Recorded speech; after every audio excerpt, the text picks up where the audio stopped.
A service of KIBMradio.com, the Internet's home for an all old-time radio.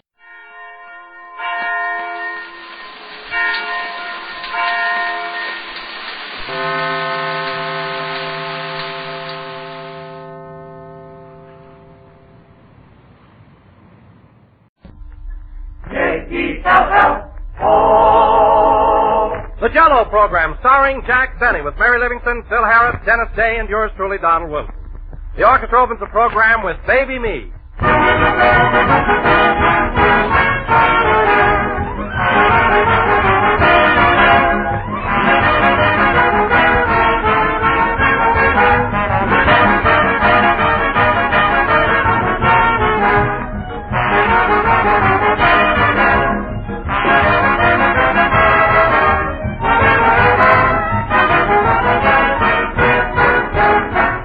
If you have a family of football fans, you know what an afternoon at the game can do to their appetite. Send them zooming up higher than a kite.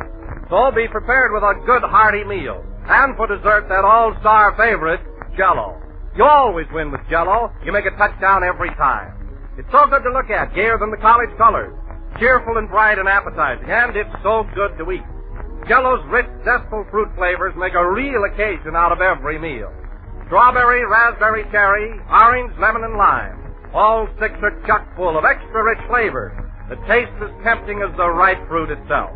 There are dozens and dozens of different ways to serve Jell-O, and you'll find attractive recipes on every package. So look for those big red letters on the box. They spell Jell-O.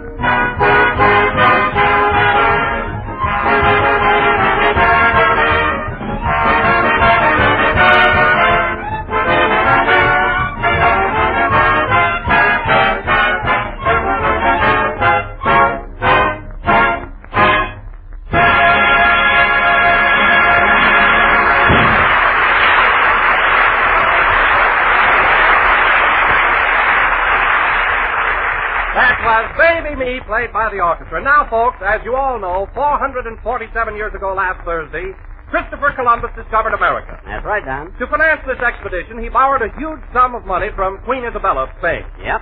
So tonight, ladies and gentlemen, we bring you a man Columbus would have had trouble with, Jack Benny.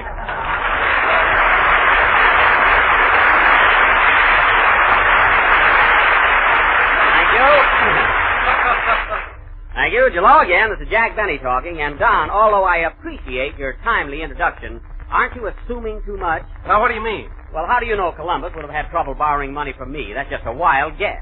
Well, Jack, I was merely trying to be topical, that's all. Last Thursday was Columbus Day, and I wanted to tie you in with him. John, tying me in with Columbus is indeed flattering. But you didn't have to make me tight. He didn't make you tight. He just lifted the veil. Oh, he did. Now, listen, Phil, and this goes for you, too, Don. We're beginning a new season. I think we ought to make a few changes. I'm sure there are more vital things to talk about than me being tight. I'm awfully sorry, Jack. Me too. Don, I believe. You know, fellas, this is only our second broadcast, and during this new season, we ought to try and get on more believable subjects. You're right, Jack. We've all been picking on you too much. You said it, Mary. Imagine saying I wouldn't finance Columbus. Well, if I'd have been living in those days, I would have been glad to loan him the money. Yeah, but he'd have a tough time sailing that boat with one arm. Mary, I wouldn't have asked for collateral. Just to hear you talk, you'd think I never spent a dime. Well? Well, nothing. What about that party I threw Wednesday night at the Coconut Grove? What party? You know, the party I threw at the Coconut Grove. Didn't I pay the check for 10 people? Didn't I leave a big tip? Yeah, but you took a tree home for firewood. I did not. I just took a few branches that fell off. So don't exaggerate. Boy, that's rich. Benny the wood chopper. Phil, get this straight. I didn't go to the Coconut Grove Wednesday night to chop down any trees. Then why did you wear that lumberjack shirt?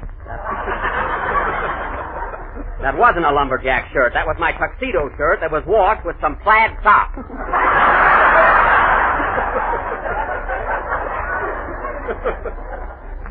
So there. Why, Jack, you ought to sue the laundry. He can't. He did it himself.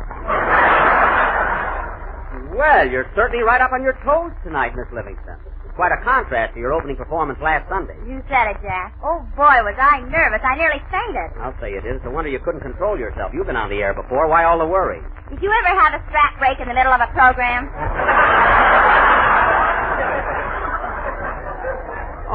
I see. So that's what happened, huh? Say, Mary, is that why you borrowed my fraternity pin? Yeah. Phil, how can a hillbilly that only went as far as third grade have a fraternity pin? What are you talking about? I'm a college man. What college? Cornpone Tech. Cornpone Tech? Yeah, cornpone. Here we come. Shave and a haircut. Say rum. Oh, a barber college.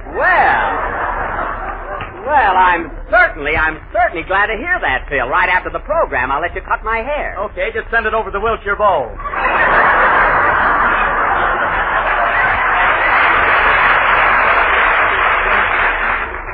All right, Smarty. No cover charge. Mary.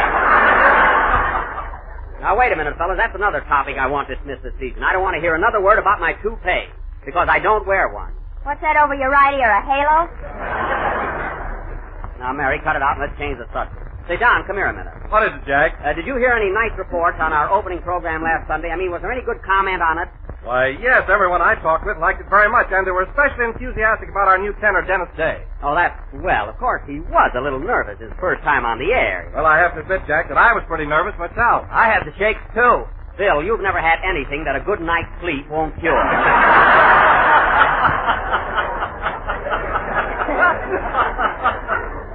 But really, Don, I'm very happy about Dennis. Of course, I'm going to have to do something about that mother of his. Oh, boy, what I've gone through with her already. Well, after all, Jack, it's the mother's instinct to look after the best interest of her son. I know that, Don, but I don't want her around while we're broadcasting. Oh, why don't you put your foot down, Jack? Why don't you threaten her? Not a good that'll do. She's bigger than I am. Look, we've been on the air 10 minutes and they haven't shown up yet. And you know why? Because I told her to be here on time. Oh, Jack, you're just imagining things. Mrs. Day seems to be a very nice woman. Don, you don't have to put up with her like I do. She's always interfering with my business. She came over to my house the other day and made Dennis stop mowing the lawn.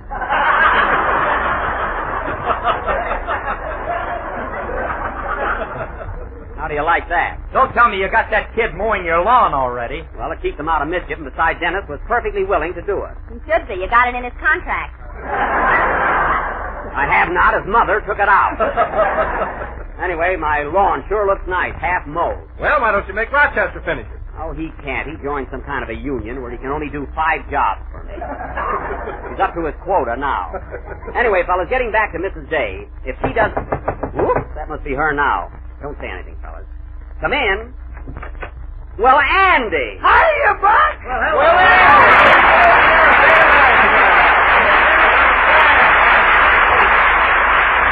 Well, Andy, it's about time you showed up. I was expecting you to drop in last Sunday. Well, I couldn't make it, Buck. I had to drive Ma and Pa to the Pomona Fair. We never missed it. Oh, the Pomona Fair. Hey, say, did your mother win first prize again on her famous elderberry wine? Well, she was expecting to, Buck, but Pa was all alone in the back seat with the jug.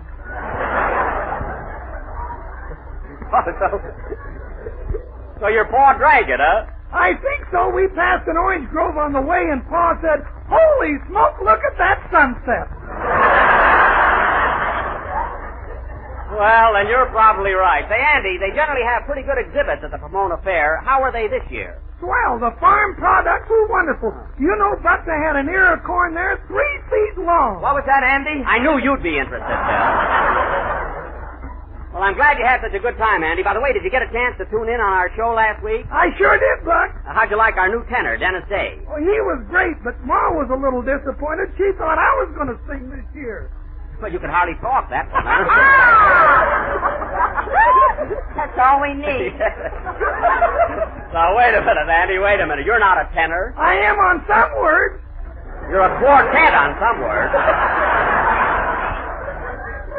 Well, stick around, Andy. I'll have you meet the kid. He'll be here pretty soon. I'd like to, Buck, but I got to run along now. Why, Andy? What's your hurry? Well, my girl's picking me up in front of the studio. Oh, your girl, eh? Who is she? Whoever picks me up. So long, Buck.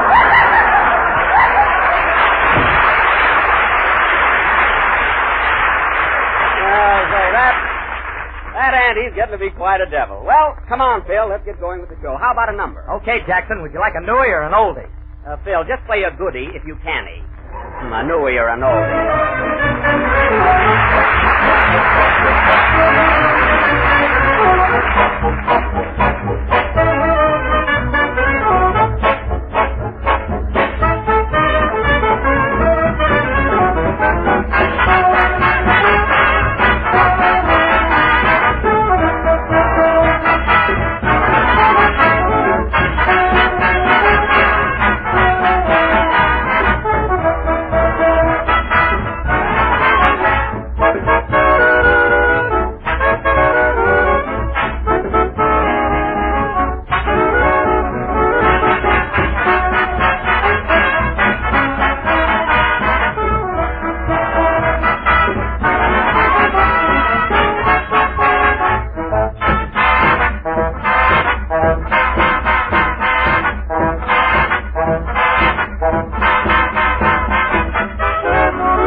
Put that down in writing, played by Phil Harris and his orchestra. And Phil, in all fairness to you, the band sounded very good, much better than last week. What are you talking about? The music was sensational last week.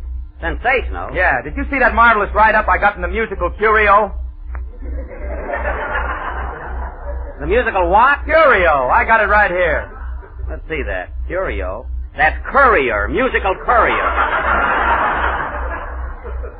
He owns a fraternity pin yet. If I could trust that strap, I'd give it back.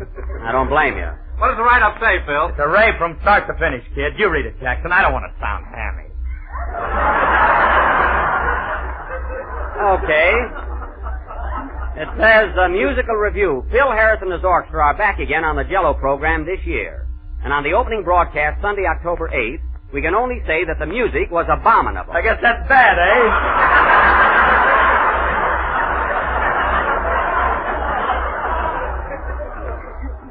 In all selections played, the brass was turbulent, and the strings were as stagnant as anything this reporter has ever heard. And that guy's one of the best critics in the country.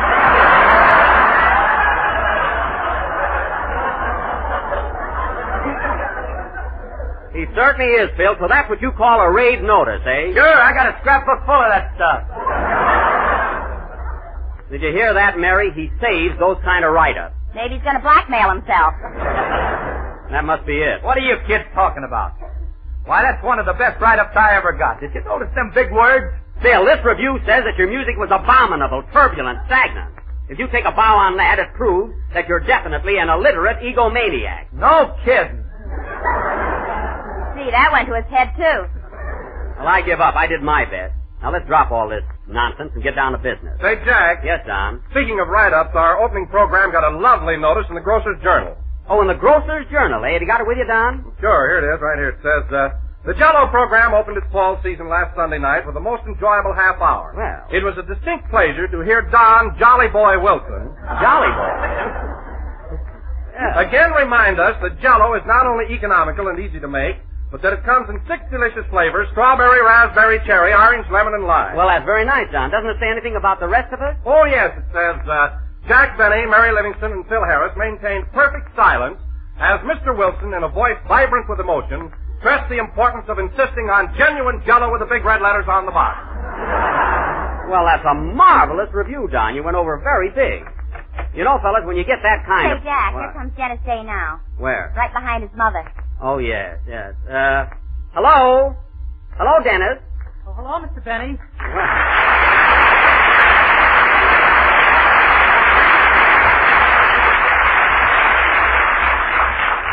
Well, did you hear that, Dennis? That shows everybody liked you last week. You were a big hit. Gee, it all seems like a dream to me. I can imagine. Oh, hello, Mrs. Day. How do you do? And, how are you, Miss Livingston? I'm fine, thank you.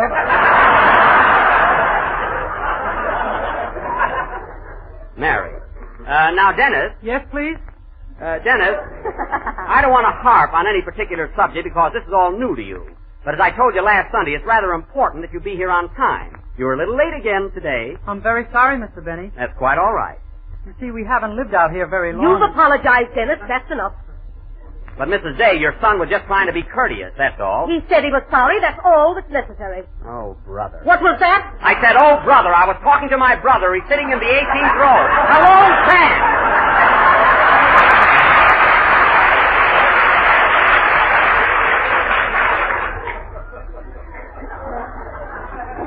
My goodness.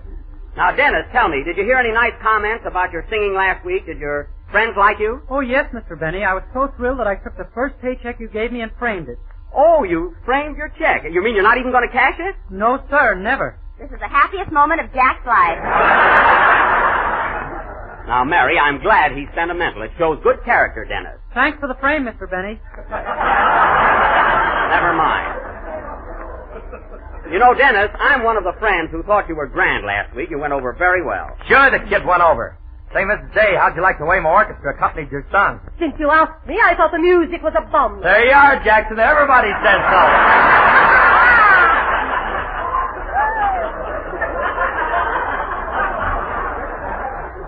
Phil, I can't stand this any longer. I'm going to explain this whole thing to you in your native tongue. When that critic said that your music was abominable, he meant that you weren't jiving, that you were off the beam. You mean I wasn't in the groove? I wasn't hip? Exactly. Well, dummy up on that. Mama, Jackson.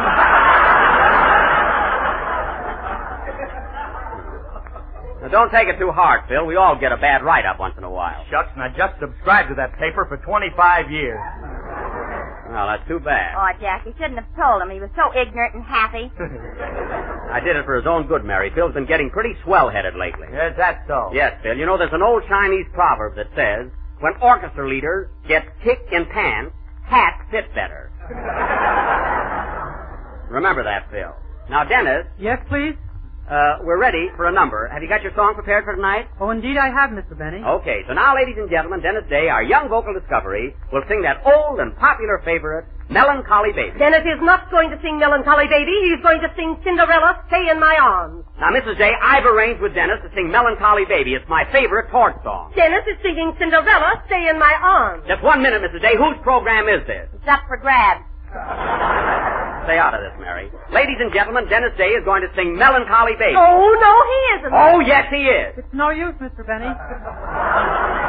Dennis, I'm handling this. Just do as I say, we'll have no trouble. Melancholy Baby, folks. Sing, Dennis.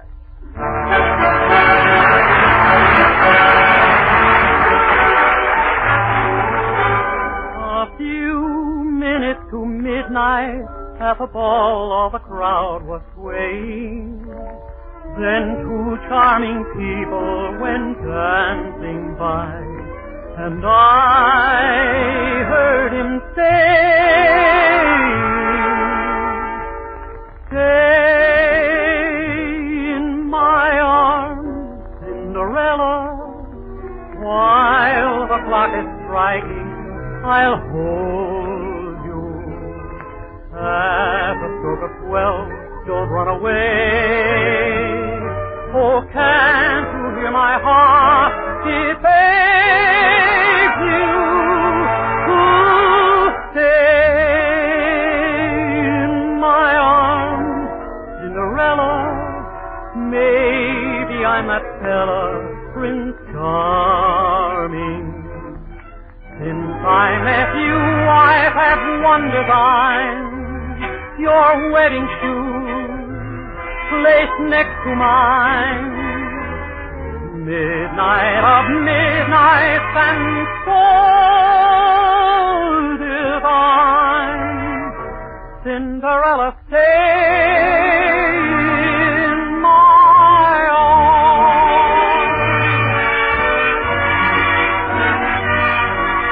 While the clock is striking, I'll hold you. Midnight of midnight and so divine. Cinderella, stay, never stray from my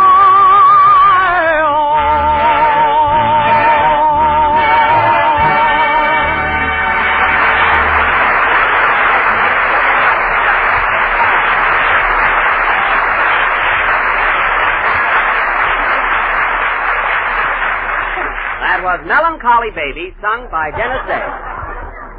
And now, ladies and That gentlemen... was Cinderella, Stay in My Arms. Now, listen, Mrs. Day. Cinderella was a melancholy baby, and you know it. Anyway, Dennis, you sang that number beautifully. You didn't sound a bit nervous tonight. I wasn't, Mr. Benny, but last week, gee, oh boy. Well, that's only natural. Gosh, if it hadn't been for Miss Livingston, I don't know what I'd have done. Oh, it was nothing, Dennis. I didn't want you to be scared, that's all. Well, that was awfully sweet of you, Mary. What'd you tell her? I just said that if a certain comedian got by for 7 years, why should he worry? Well, that's a fine way to talk about Fred Allen. Anyway, Dennis, don't feel upset about last week because we were all just as jittery as you were. Every one of us. I was as cool as a cucumber. Is that so, Mrs. Day? As if I care. What was that? I said we're on the air. We're on the air. And hello, Sam.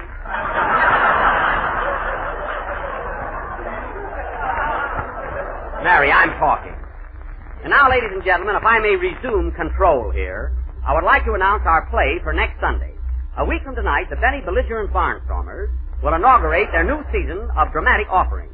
After much thought and careful consideration, we decided to open with our version of Daryl F. Zanuck's 20th Century Fox production, a historical drama of adventure in darkest Africa, Stanley and Livingston. Thank you, Kismet. This, I feel, will be one of our outstanding presentations. I agree with you, Jack. I think it's a great idea to do Stanley and Livingston. Yes, Don, at least it'll be something new. New? Fred Allen did it 2 weeks ago. Mrs. Day, what Fred Allen does on his program is no concern of mine. This is a true story that took place in the year 1875. And I have just as much right to do Stanley and Livingston as Fred Allen. Even more, you knew the boys.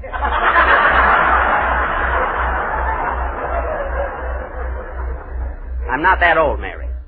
Now, getting back to next week's attraction. Oh, Mr. Benny. Yes, please. Yes, Dennis. Why does Mr. Allen talk through his nose? What was that, Dennis? I said, why does Mr. Allen talk through his nose? Because he hasn't enough strength to blow it, and thanks for asking.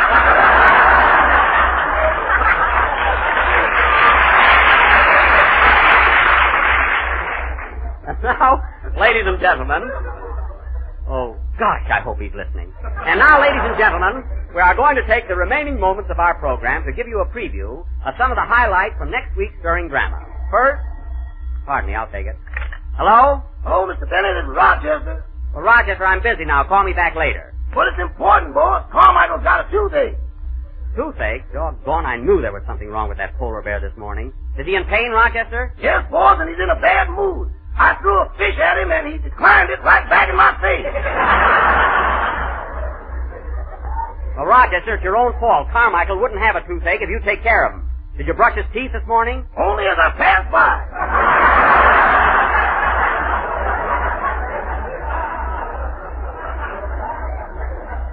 Well, that's awful. Which tooth is bothering him, Rochester? Is it a molar or a bicuspid? What's that, boss? I said, is it a molar or a bicuspid? Yes, pretty bad.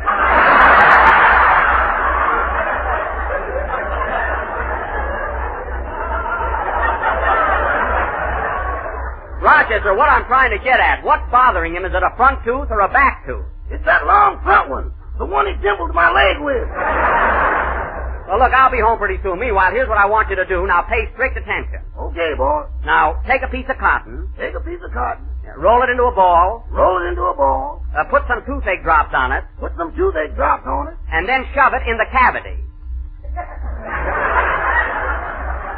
Rochester! Rochester! Your echo just resigned.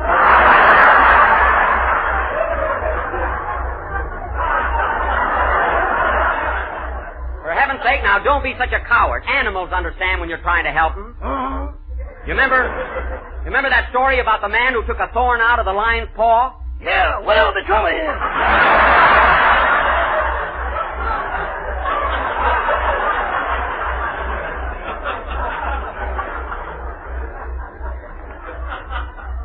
Well, look, Rochester, just leave the bear alone. I'll take care of him later. Goodbye. Goodbye. Oh, say, boss. What?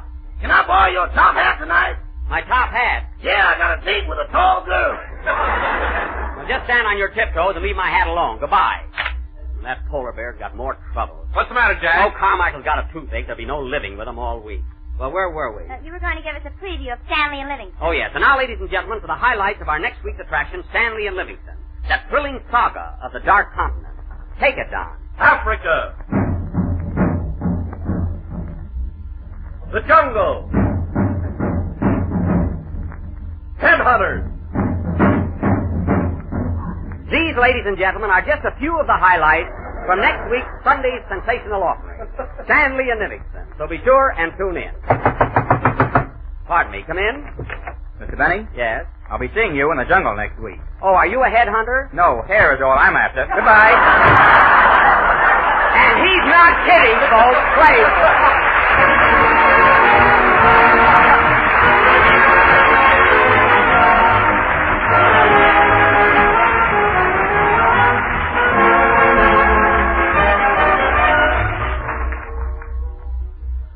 You know, there's always something new for dessert if you just look around. And the new Jell-O puddings make the best desserts that you've tasted in a long time. Just try that Jell-O butterscotch pudding and find out how delicious it is. It has a creamy, mellow flavor, the flavor of real old-fashioned butterscotch, the kind you loved when you were a kid. And it has a tempting golden color, like taffy, that makes you hungry just to look at it. Then try Jell-O chocolate pudding, rich and dark and satin smooth. And Jell-O vanilla pudding with that rich color of old ivory and a delicately tempting flavor. Yes, ma'am, you'll say all three Jell-O puddings are tops in goodness, and all three are quick and easy to make. For all you do is add milk and then cook and stir over a low flame till the mixture is smooth and thick. Simple directions are in every package, and you can't go wrong. Jell-O puddings are a swell cold weather dessert, a truly heartening treat for a brisk fall night. So try all three and try them soon. Ask your grocer tomorrow for Jell-O butterscotch, chocolate, and vanilla pudding.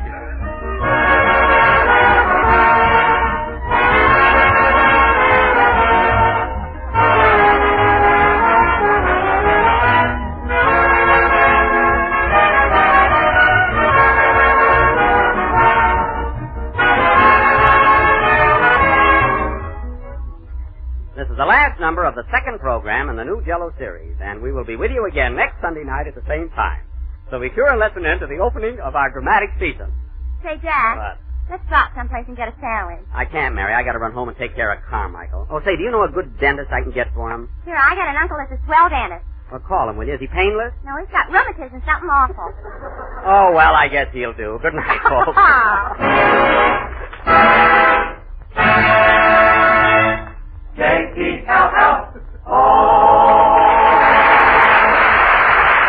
Here's news. Every Tuesday night, the Aldrich family is on the air, starring Ezra Stone and Henry Aldrich, that lovable hard-luck kid. Consult your local newspaper for time and stations, and be sure to tune in on the Aldrich family next Tuesday night. This is the National Broadcasting Company.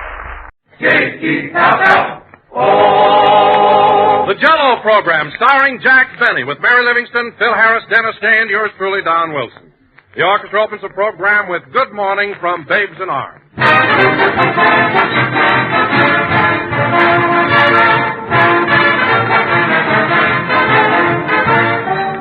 Have you people got what I call a second helping family?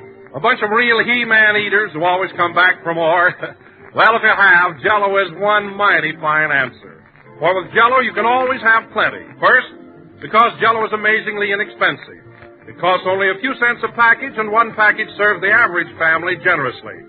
And second, Jell-O is so quick and easy to prepare, there's practically nothing to it. It dissolves instantly in hot water and sets quickly in your refrigerator. And Jell-O makes such swell desserts. It's a brand new hit every time. All 6 flavors are crammed with extra rich flavor. That's put into Jell-O by a special process and sealed right in so it can't get out. It's a flavor so rich and full, tempting and delicious, that it tastes as refreshing as the real ripe fruit. Just be sure to get genuine Jell-O when you buy.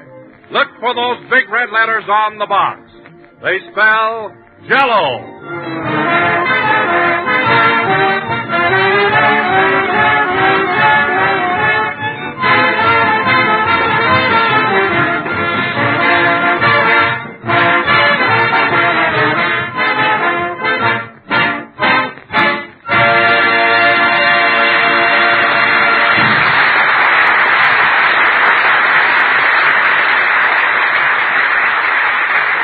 Good Morning, played by the orchestra. And now, ladies and gentlemen, for the third time this season, we bring you our master of ceremonies.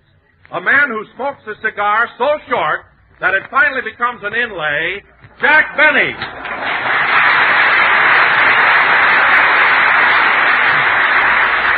Thank you. Hello again. This is Jack Benny talking. And, Don, that introduction was so cute, and you're so big that I just can't be mad at you. It was very clever, Don, although a bit exaggerated. Well, Jack, you do smoke your cigars pretty short. I know, Don, but there's a reason for that. It just so happens that the cigars I smoke are very hard to get. They're made especially for me by a man in Tampa, Florida, a fellow called Perfecto Ginsburg. Oh, it's an excellent smoke. Are your cigars very expensive, Jackson? Well, they are, Phil, if you buy them individually. Of course, you can order them by the box or by the gross and save money. How do you get them? Jack buys them by the yard and cuts them off. Now, Mary, that's not only silly, but unbelievable. Go on. You even send your old matches back to Sweden to be re-dipped. Mary, the only matches I ever sent back to Sweden were those that didn't work.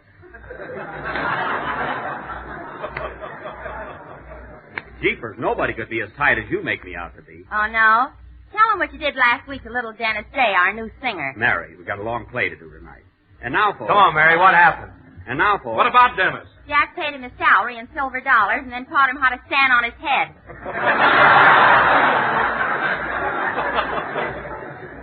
Now, Mary Livingston, you're just making that up. In the first place, I don't pay Dennis his salary. I give it to his mother, who in turn gives it to Dennis. Who in turn stands on his head. Oh, that's topping them, Mary. Phil, when we need a scorekeeper here, I'll let you know. Meanwhile, make like a mummy. And now, ladies and gentlemen, as you may remember, last week we announced that tonight, the Benny Livestock Company, the Benny Livestock Company,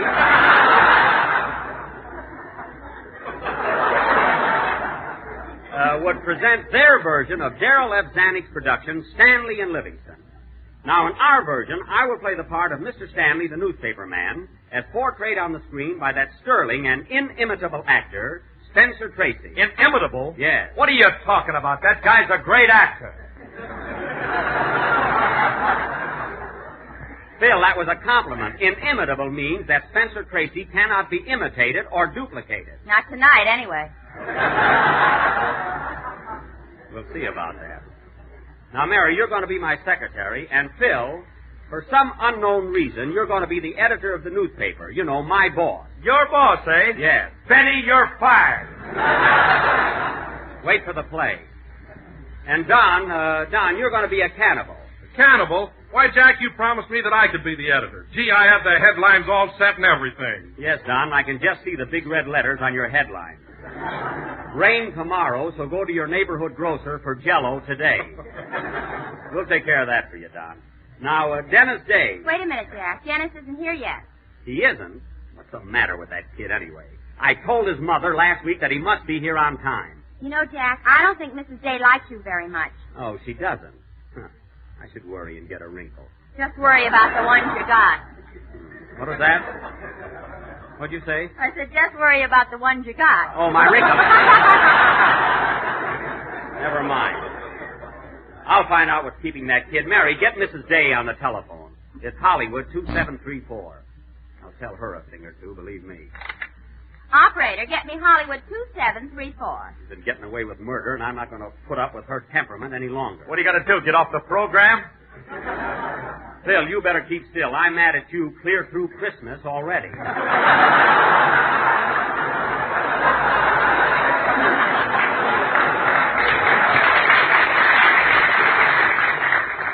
And another thing. Hello? Who is this? Oh, Jack, it's Gladys. Hang up. I gave you the wrong number.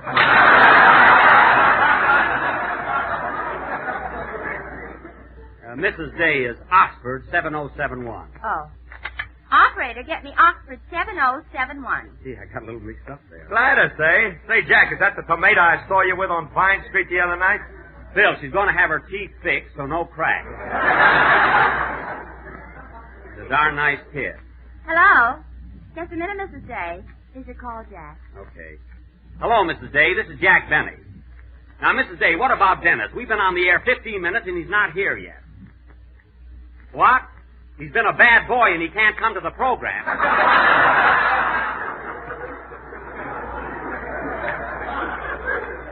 But this is his job. I don't care if he won't eat his carrots. There must be other ways to punish him. But I know Mrs. Day. I know Mrs. Day. I know Mrs. Day. Look, he knows Mrs. Day. Mary. Now, will you please make an effort to get Dennis over here immediately? Thank you. Goodbye. Oh, just a minute, Mrs. Day, while we're on the subject. I've had just about enough of your meddling. I'm running this program. If you don't like it, you can stay away. All right, Jack. Take your finger off the hook. Mary, I was just rehearsing what I'm going to say when she comes in. Now, everybody settle down. Come on, Phil. Let's have a good number. How about Hollywood 2734? You know what I meant, Phil. So hit it. Okay, Jackson. can't understand Gladys being home. She told me she was going to Santa Barbara for the weekend.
Are You Having Any Fun from George White's Candles, played by Phil Harris and his orchestra. And now, ladies and gentlemen... pardon me, Jack. I just found this gold cigarette case under the piano. Does it belong to you, Phil? No, I don't carry one. Let's see that, Don. I thought it might have dropped out of your pocket, Phil, while you were leading the band. No, it isn't mine. Let's see that, Don. Is this your cigarette case, Mary? No, I don't smoke. Let's see that, Don. I'm sure it doesn't belong to any of the boys in the band. Of course not. Let's see that, Don. I know it isn't mine. Let me see that, Don, for goodness sake.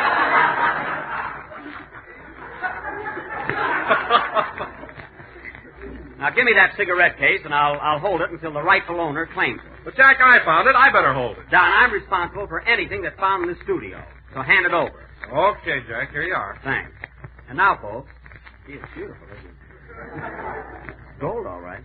And now, folks, getting back to our play, Stanley and Livingston, we, smart looking, too. Lovely. We have attempted something in a more legitimate vein. Now, in our version, as I said before, I'm going to play the part of... Come along, Dennis, and stop soaking. Here she is, folks. Tugboat Annie. Well, good evening, Mrs. Day. I'm so glad you were able to get here. Really, it's very sweet of you. I'll have no sarcasm, young man. I had a perfectly good reason for keeping Dennis at home. He was a bad boy. But, Mother, I don't like carrots. I don't blame you.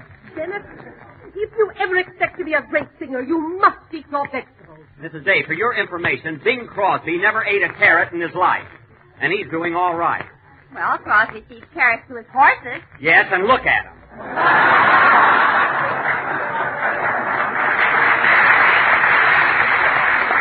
What they need is raw meat. Now, let's forget about carrots. Oh, Dennis. Yes, please? Right after your song, we're going to do our play. And since you don't like vegetables, you're going to be a cannibal. Dennis is not going to be a cannibal. I'm sorry, Mrs. Day, but that's what he'll have to be. He's had no acting experience. What else can he do? I can stand on my head. Wait till Saturday. Anyway, Dennis, it's all settled. Oh, no, it isn't. He must have a more dignified part. Oh, I suppose you'd like to have him play the lead. I suppose he can do a better job than I can. He's wide open, Mrs. Day. Give it to him.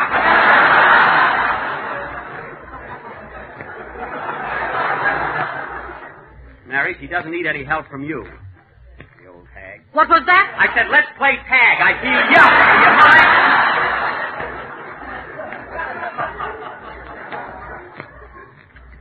Now, let's have no more interruptions, please. Go ahead with your song, Dennis. Yes, Mr. Benny. Now, hold it a minute. Come in. Will you pardon the interruption, Mr. Benny, but I was rehearsing in this studio today, and I believe I left my cigarette case here. Did you happen to see it? Why, yes, the cigarette case was found. As a matter of fact, I have it in my pocket. Well, thanks. I'll just take it and run along. Oh, I'm sorry, but you'll have to identify it, Mr. Kaiser's the name. K. Kaiser. Oh, K. Kaiser. Well, Kay, it's good to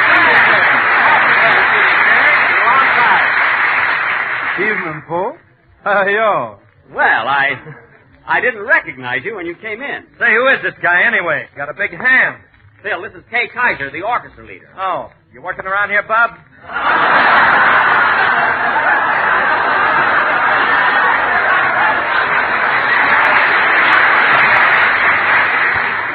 Phil, for heaven's sake, Kay Kaiser has his own radio program.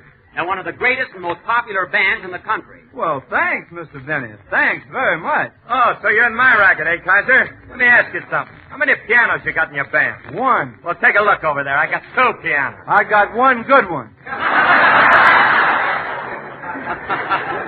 That's very good, huh? Well, Kay, I'm really glad you dropped in to see me. I didn't drop in to see you. I just came back from a cigarette case. Oh. Well, as long as you're here, we might as well do a routine about it. That's Jack, all right. Free talent, Benny. Mary, I'm just trying to be a good host, that's all. Well, Kay, what are you doing out here in Hollywood? You generally broadcast from New York. Yes, but I came out here to make a picture for RKO called That's Right, You Were Wrong. Oh, is that so? That's a swell title. You know, I made 2 pictures last year. He's making one good one.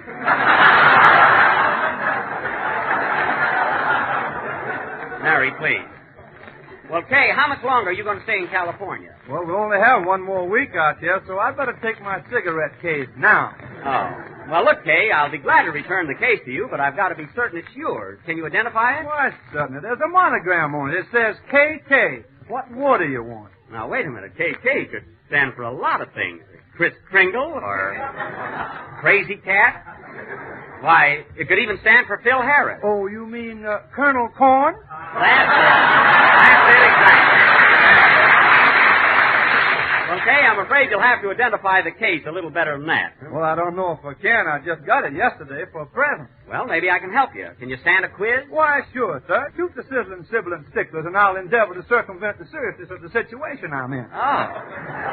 Well, that took up 2 minutes, right there. Well, all right, Kay, let's go. Now, our first question comes from Mr. Jack Benny of Beverly Hills, California. Mr. Benny would like to know what metal your cigarette case is made of. Well, it's Now, listen, Kay, here's a clue. When the blue of the night meets the what of the day, da-dum, da-dum, dee. Gosh, that's beautiful. Phil, keep out of this. Have you got it, Kay? Well, would you give it to me just once more? Yeah, look. When the blue of the night meets the g-g-g-g-g of the day. Yeah. G-g-g-g. Come on, Kay. G-g-g-g. Yeah. Students! Silver! That's wrong.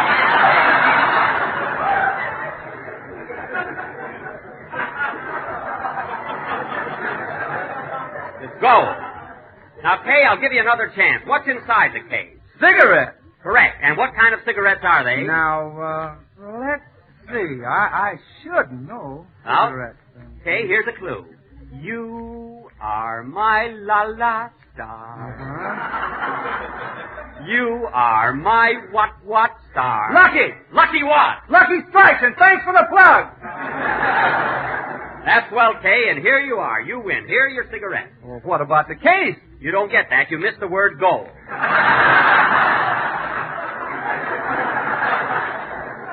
You didn't say gold. Well, I tried to, but you had your hand over my mouth. Oh. And now, ladies and gentlemen, Dennis Day will sing. Jack, I'm not leaving here till I get my cigarette case. You'll have to see me later, Kay. Pull up a chair and watch our show. What are you going to sing, Dennis? I'm going to Dennis is going to sing South of the Border. And if you don't mind, I'd like to have Mr. Kaiser conduct the orchestra. I'll be glad to. Fine. If he picks up that stick, I'll phone the union. Oh, Phil, don't be such a baby. Sing, Dennis.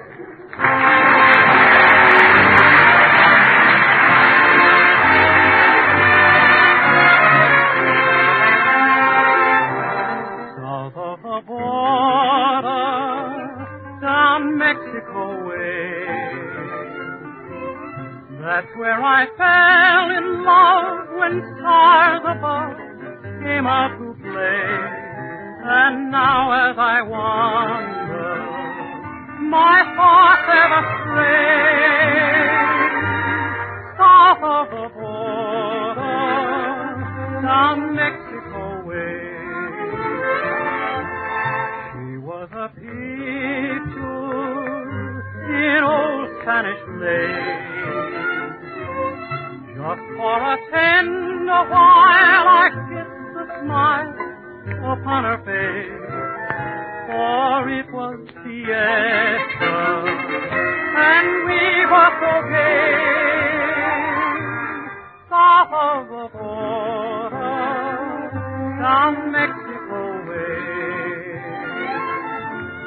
Then she smiled as she whispered, "Mañana," never dreaming that we were parting. And I lied as I whispered, "Mañana," for our tomorrow never came. South of the border, I rode back one day. There in a veil of white by candlelight, she knelt to pray. The mission bells told me that I mustn't stay.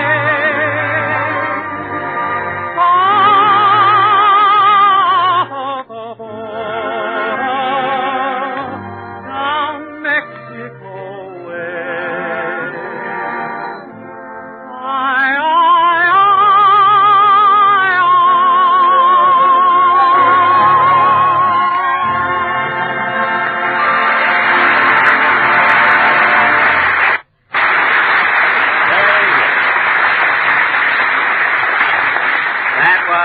Day singing South of the Border, and very good, Dennis. Thank you. Now, we're going to do our play now, so take your clothes off and put this ring in your nose. Okay. Mr. Benny, I told you Dennis is not going to be a cannibal. All right, then I'll make him my native guide. That's a cannibal who went to college. Are you satisfied? And now, ladies and gentlemen, for our feature attraction, Stanley and Livingston.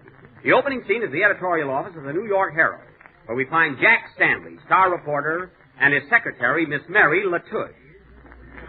Latouche, I quit. Mary, we don't want to confuse your name with Dr. Livingston. Come on, let's start the show. I want to get on you, Benny. Well, just because you're my boss in the play, don't let it throw you. We now take you to the office of the New York Herald. Curtain. Music.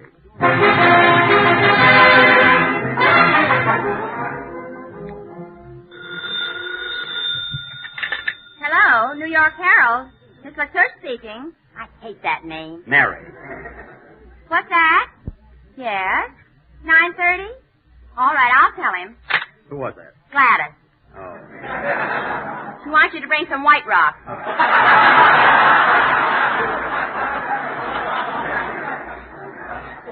Okay. Now, don't bother me for the next half hour, Miss Latouche. I'm writing a story about Dr. Livingston. Is that the explorer that's lost in Africa? Yes, and the boss wants me to go look for him. He thinks it'll be a great scoop for the paper. Here comes the boss now. Where is he? Where is that star reporter? Let me at him. Look at him.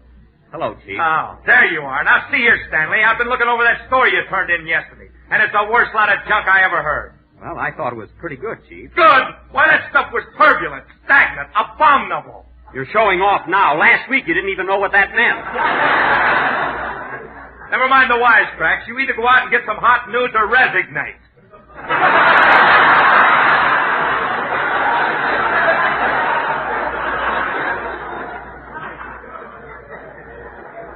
Resignate?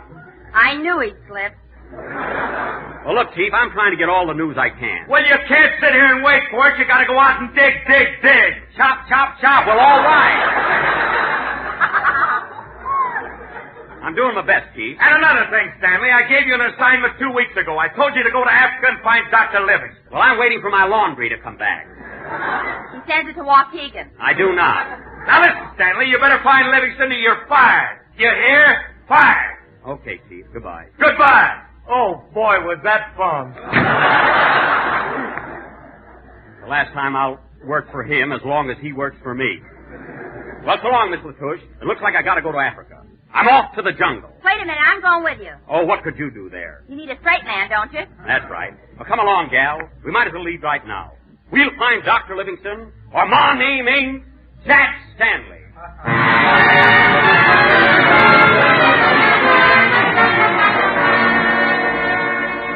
6 months later, the Stanley expedition has reached Africa and have started their long trek into the jungle. As we pick them up, we find Mr. Stanley with his native guide, Zombie, That's you, Dennis. who is accompanied by his mother. Oh, fine. Go ahead, Don. Africa, the jungle.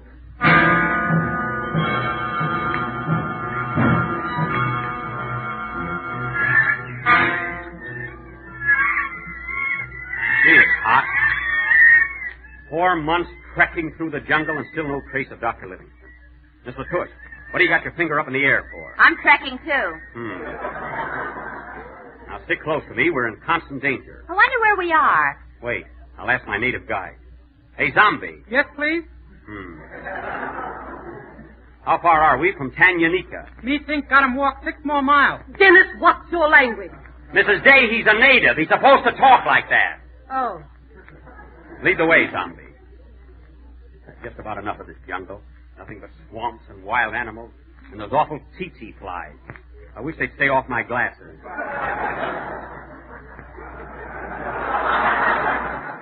Oh, well. It won't be long now. Oh, Jack. Jack, watch out. What's the matter? Look what's in front of you. Look. Good heavens. Look out, Mrs. Day. There's a boa constrictor right in front of you. Well, let it get out of my way. Don't think it won't.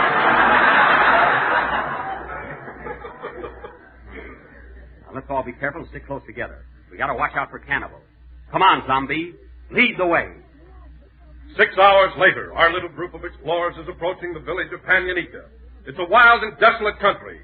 Will they find Dr. Livingston? We shall see. Hey, Zombie. Are we near Tanganyika? Yes, master. Plenty soon. Good. This may be the moment we've been waiting for. Oh, Jack, look. Look at that sign on the tree. Where? Right there. It says Wilshire Bowl, 9,000 miles.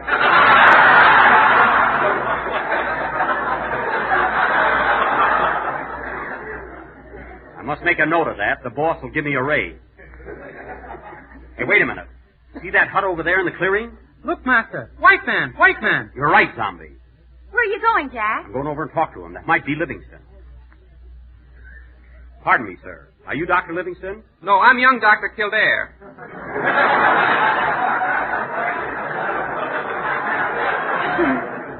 Dr. Kildare, what are you doing in Tanganyika? We're having a sneak preview of my latest picture. Oh, have they got a theater here in the jungle? Yes, there it is. Oh, yes. Well, I'll be darned. Jack, look what's coming next week. What? Man About Town, starring Rochester.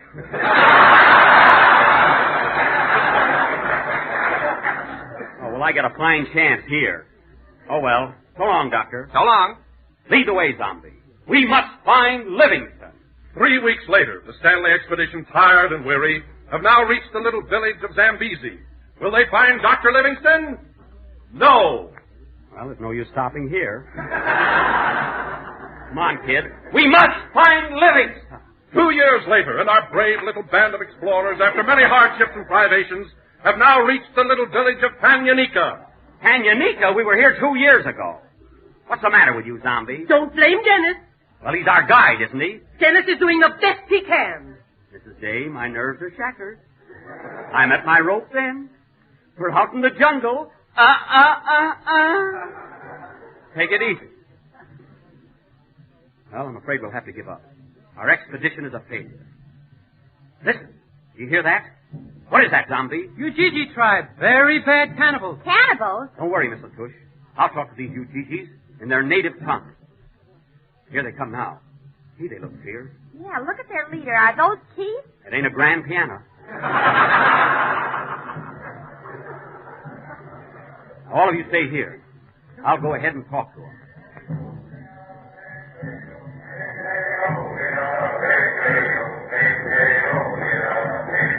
I'll stop it. Cuba down! Hoka! Hoka. Me, Hoka Kua Rani Kili, Hoka Dr. Livingston. Guba. All me know Jello. Straba, Rasba, Chera, Orange, Lemon, and Lime. Guba. Now look, Chief. Master him no chief, this man chief. Oh, well, I'll talk to him. Hey, Chief. Me, Hoka Kua Rani Kila, Hoka Dr. Livingston. No Hoka Kua running. He's pretty mad. Lucky I brought some trinkets with me. Here, Chief. Here's a string of beads for you. Cuba beads. Me Puka Bamba Hoka cigarette case. Cigarette case? Gazooks, it's K. Kaiser. Let me out of here. Oh, no, you don't. Do that. Guba, Professor. Yes, grab him. All right, your cigarette case. I wasn't going to keep it anyway. Thanks, Jack. So long, everybody.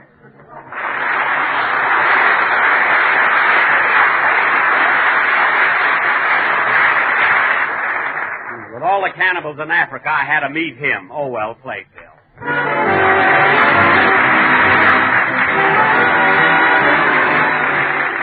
Everybody likes to save money when they can, and here's news about some delicious new desserts that are economical, easy to make, and swell tasty. They're the new Jell-O puddings, vanilla, chocolate, and butterscotch. And are they grand? Smooth as satin, rich and creamy, with a flavor, a texture, a taste that's every bit as perfect as the old-fashioned kind. But Jell-O puddings cost you only a few cents and take far less time and trouble to make. Each package serves 4 to 6 people. You'll say it's kitchen magic, or all you do is add milk, then cook and stir till the mixture is creamy and smooth. That takes only a few minutes, and you have a swell dessert. Vanilla pudding, delicate and inviting. Chocolate pudding, rich and dark and real chocolatey. Butterscotch pudding with a mellow golden color and a true butterscotch flavor, the good old-fashioned kind. So try all 3 new Jell-O puddings. The best way is to buy 3 packages at a time. Ask your grocer tomorrow for Jell-O vanilla, butterscotch, and chocolate pudding. We're a little late, so good night, folks.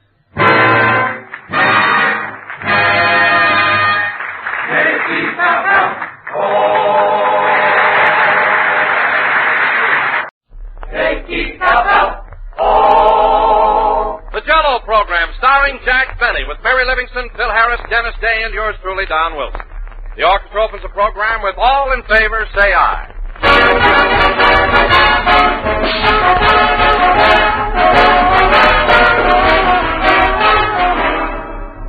They say that a man is known by the company he keeps. Well, I'd say that many a woman is known by the meal she serves to her company.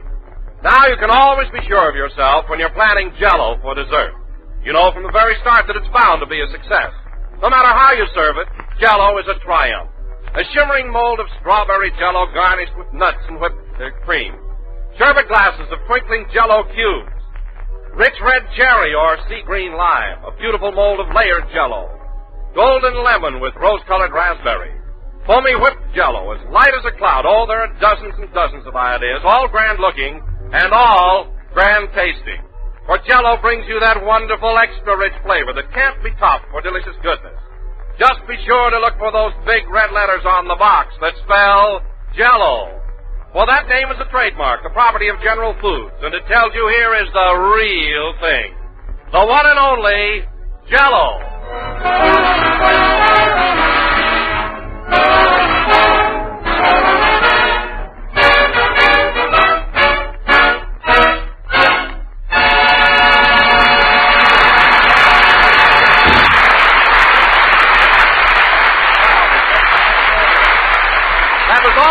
Say Aye, played by the orchestra. Now, ladies and gentlemen, tonight Jack Benny officially opens his social season with a Halloween masquerade party at his house for the whole gang. So without further ado, we whisk you to Jack's home in Beverly Hills. Take it away. Ay, ay, no rancho grande. Ay, ay, no tanto dia. Rochester, hand me those slippers. Okay, boss.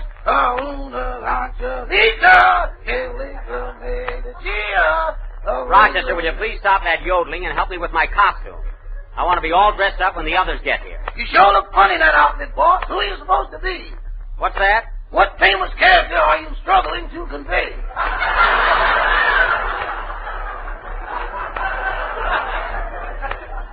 Look, Rochester, I'm wearing a red jacket with a lace collar, a plush hat with a plume in it, and silk tights. Now, who am I?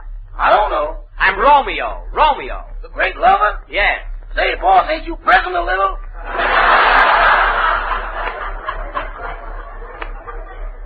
Rochester, stop worrying about me and my costume. This is just what they wore in those days.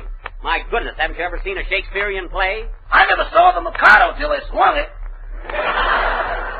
Then don't be a critic. Now get busy and put those jack-o'-lanterns in the window. Okay, boss. And Rochester, I thought I told you to spread those corn stalks all around the living room. We got to have some atmosphere. Can't we have atmosphere that's easier to clean up? Rochester, I wouldn't complain. Now get busy before the guests arrive. Answer the door. Gee, I wonder if I got these tights on backwards. Oh, well, they're the same either way. I guess they're all right. Hello, Rochester. Hello, Miss Livingston. Oh, hello, Mary. Hey, Mary, this is a masquerade, and you're wearing a fur coat. What are you supposed to be? A sand dancer at the North Pole. Well, it is pretty cold there. Oh, Jack, I was only kidding. I got my costume on underneath. Look. Well, I'll be darned. A campfire girl. Gee, that's cute, Mary. Thanks. What are you supposed to be, Jack, in those silk tights? What am I supposed to be? I'm Romeo. Romeo? Yes. You mean the Romeo in Romeo and Juliet? Of course. Why? You look like you fell off the balcony. Oh, I do. No kidding, Jack. Of all the things to wear, gee, that looks silly. Mary, it's not silly. I got this Romeo costume because he was the greatest lover of all time. Did you get a book of instructions with it? Never mind. Now, Mary, we're having a swell party tonight, so try and be nice. Who's coming, Jack? Well, there's Don Wilson and Dennis Day and Phil Harris. Yeah. And then I invited Barbara Stanwyck and Robert Taylor, Carol Lombard and Clark Gable, Tyrone Power and Annabella, and Ginger Rogers. Gee, what names? Are they all coming? No, they had a headache. Isn't that too bad? Yeah, every time you give a party, there's an epidemic. Oh, well, we'll have lots of fun with our own little gang. I hate celebrities. Hey, Rochester, stay away from that punch bowl. I just wanted to see if it was strong enough.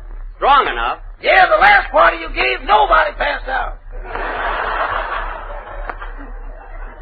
Rochester, I don't give those kind of parties. That's just plain fruit juice. Mm-hmm. Poor Mr. Harris. Don't feel so sorry for him. The shock will do him good. Say, Jack, can I help you get the food ready? Thanks, Mary, but Mrs. Day has volunteered to help me. She's out in the kitchen now. Mrs. Day? You mean Dennis's mother is helping you? Yes. And she's going to prepare the food? Certainly. And you're going to eat it? Of course, we're friends now. Gee whiz, Mary, don't be so suspicious. Gee. I told Mrs. Day she could prepare the whole meal. I'm dining out. Rochester!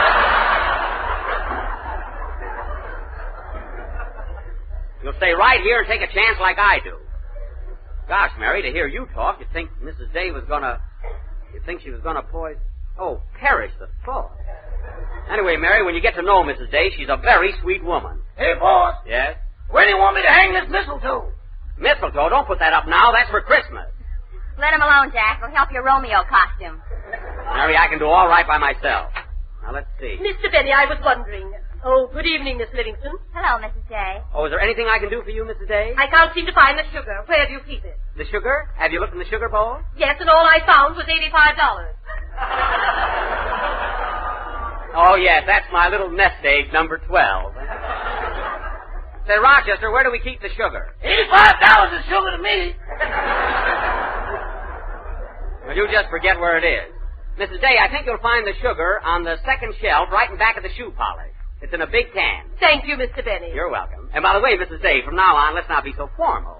Please call me by my first name, Jack. Very well, Jack. And I want you to call me Lucretia.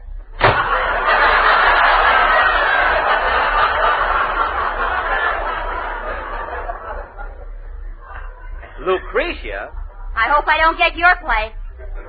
Now, Mary, that's just a coincidence. Mrs. Day wouldn't... Oh, don't try and scare me. Rochester, what are you doing at that punch bowl? I was just going to pour in a little Central Avenue.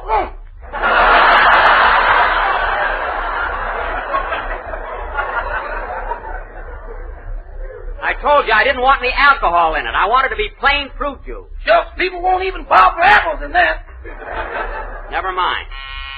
She was at the door, Rochester. Okay, boy. Well, they're coming. How does my costume look, Mary? Your tights are a little droopy. Pull them up. Oh, yeah. Hello, Mr. Day. Come on in. Hello, Rochester. Why, Dennis! Mary, look at him. Well, I'll be darned. Dennis, this is a costume party. I know. I'm supposed to be a tramp. A tramp? What are you wearing a tuxedo for? Gee, this is Hollywood, ain't it? Oh, I see. You're a colossal tramp. Well, that's very novel. Oh, say, Miss Livingston, you look wonderful in that campfire girl suit. Thank you, Dennis. And you too, Mr. Benny. You make a swell ballet dancer. I'm not a ballet dancer. I'm Romeo. Romeo. Why don't you have some cards printed, Jack? That won't be necessary. Now, Dennis. Yes, please?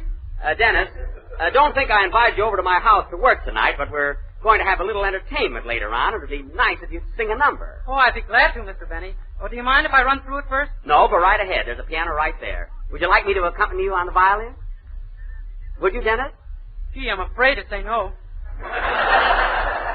Oh. That gives you an idea, Jack. Now leave the kid alone. Okay, go ahead, Dennis. Try out your song. Mary, the gang will be here pretty soon. Help me count this silverware. You take the spoon. Now, here's the... Oh, Mr. Benny, have you any iodine? Yes, Mrs. Day, there... What? I knew it. What was that, Mrs. Day? I said, have you any iodine? Iodine? Yes, I just cut my finger. Let me see that. Gee, that's swell. That's too bad. Oh, Mrs. Day, you want some iodine. You'll find a bottle in the medicine chest. Thank you. Dennis, go ahead with your song. Gee, for a minute, Gee, well... Mary, get me a glass of water.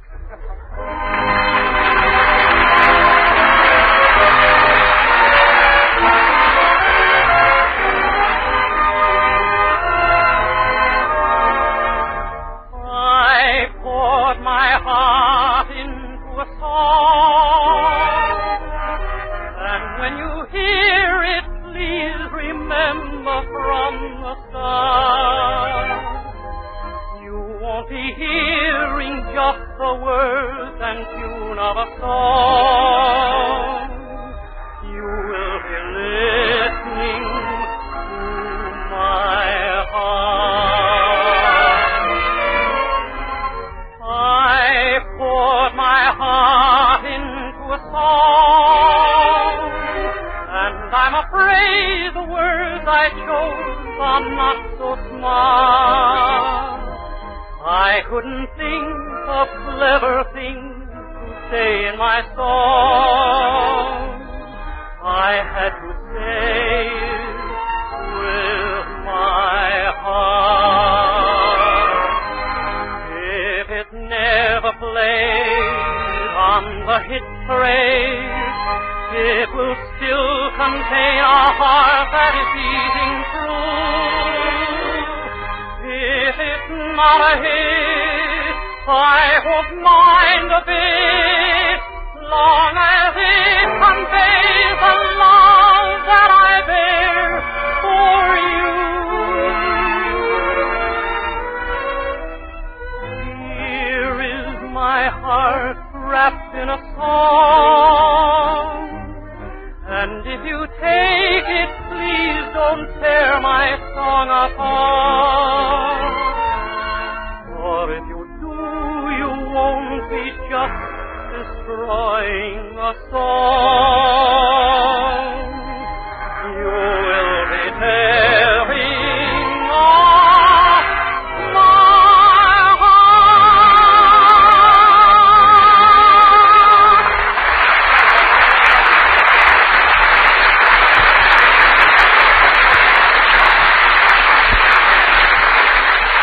Dennis, that was swell. It's really a lovely song. Yeah, why don't you sing it on our program sometime? That's not a bad idea. Now make yourself at home, Dennis. The others will be here pretty soon. Rochester, for the third time, will you please stay away from that punch bowl? Well, I'm worried about it. Well, it's no concern of yours. It's just plain fruit juice, and it's going to stay that way. You mean there's no hope for advancement? Exactly. Now get away from there. Well, here comes some more of them. Mary, why don't you go out in the kitchen and help Mrs. Day? You mean watch her, don't you? I mean help her. Don't try and scare me every minute. Hello, Rochester. Hello, everybody. Hello, Mr. Wilson. Oh, for heaven's sake. My goodness, Don, what kind of a costume is that? What are you supposed to be? A dish of Jell-O. Oh, yes. I see those sliced bananas around your neck. My, you're a heaping dish, aren't you? What's that on your head, Don? Whipped cream. Whipped cream. Well, that's a novelty. I bet you win a prize tonight for the best costume. Oh, Mr. Benny, Yes, Dennis? I was wondering if I could see Carmichael. You know, I've never seen a real polar bear. Why, of course, Dennis, although he's a little grouchy tonight. You know, he's mad because I wouldn't let him come to the party. Well, some other time, maybe. No, Dennis, you can see him right now. Rochester, take Dennis upstairs and show him Carmichael. Carmichael? Yes. I'd better not disturb him, boss. He's reading Grapes of Wrath.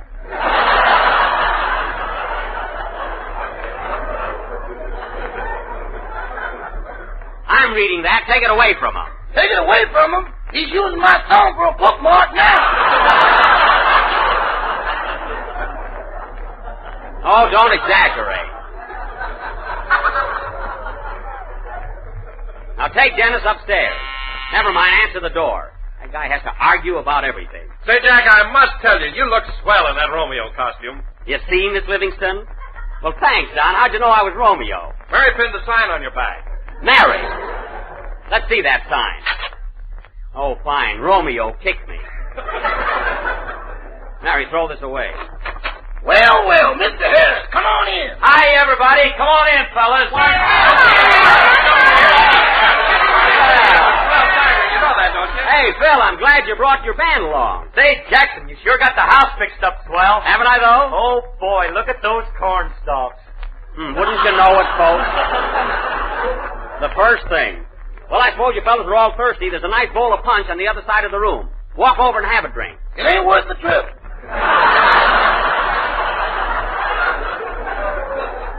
That's none of your business, Rochester. Say, Phil, that's not a bad-looking costume you've got on. May I ask whom you represent in that cap and gown? I'm a college professor. Oh, professor. Phil, I don't like to say this, but you haven't got the mentality for your costume, has he, Mary? No, and you haven't got the body for yours.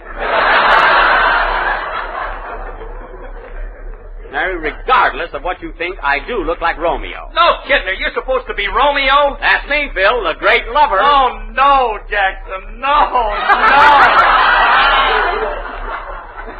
Phil, it's not that unbelievable, so don't knock yourself out. Hey, Rochester, I thought I told you to take Dennis upstairs to see the polar bear. Maybe he's asleep. He's not asleep. Now show Dennis that trick you did with Carmichael yesterday. You mean the one where I put my head in his mouth? That's it. That's the one. That was no trick. He just caught me when I was bending over. Well, he was only playing. Now take Dennis upstairs. Can I go up and see the bear alone, Mr. Benny? Of course you can, Dennis. His room is right at the head of the stairs. Now run along. Thanks. Goodbye, please. Isn't he polite? Huh? Oh, Jack, you ought to have your head examined. Mary, I look all right. I mean sending that kid upstairs alone with a polar bear. Oh, well, Dennis is perfectly safe. Carmichael isn't vicious. He's just playful. Playful? Yes. Next time he plays with me, we're going to have bear and dumplings.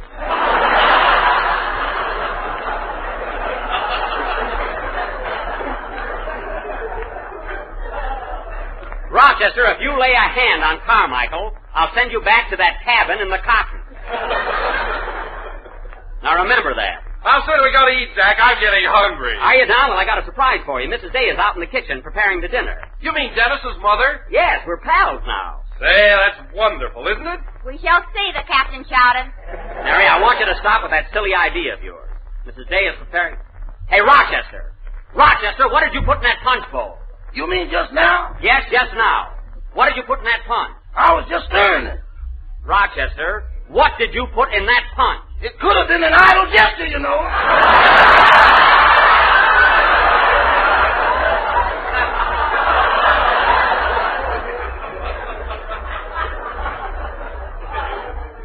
Rochester, for the last time, what did you put in that punch? Yo-ho-ho and a bottle of rum. Rum? One side, man. I'm the leader. Phil, take it easy, fellas. There's punch enough for everybody. I'll see you later, Rochester. Oh, Mrs. Day, I was just telling Don about the marvelous meal you're preparing. How's it coming along? Oh, fine. I just took the pumpkin pie out of the oven. Pumpkin pie? Oh, boy. And you know what, Mr. Benny? What? I had some crust left over, so I made a special little pie just for you. Well, I'm sure it'll be delicious, Mrs. Day. Say, fellas.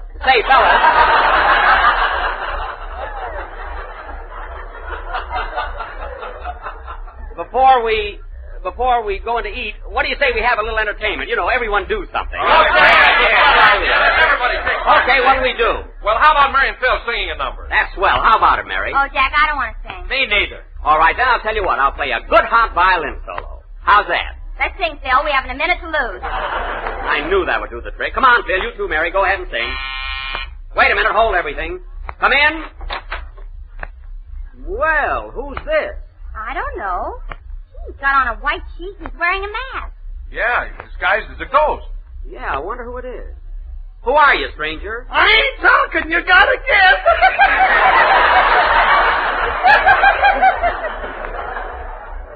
Gee, I wonder who that can be. Maybe it's Clark Gable. You invited him. That's right. Are you Clark Gable, mister? No, but you're hot. Gee, this is a mystery, all right, huh? Come on, be a sport. Take your mask off, stranger. Yes, the suspense is awful. Okay, fellas. Hiya, Buck. Well, I'll be doggone. It's Andy Devine.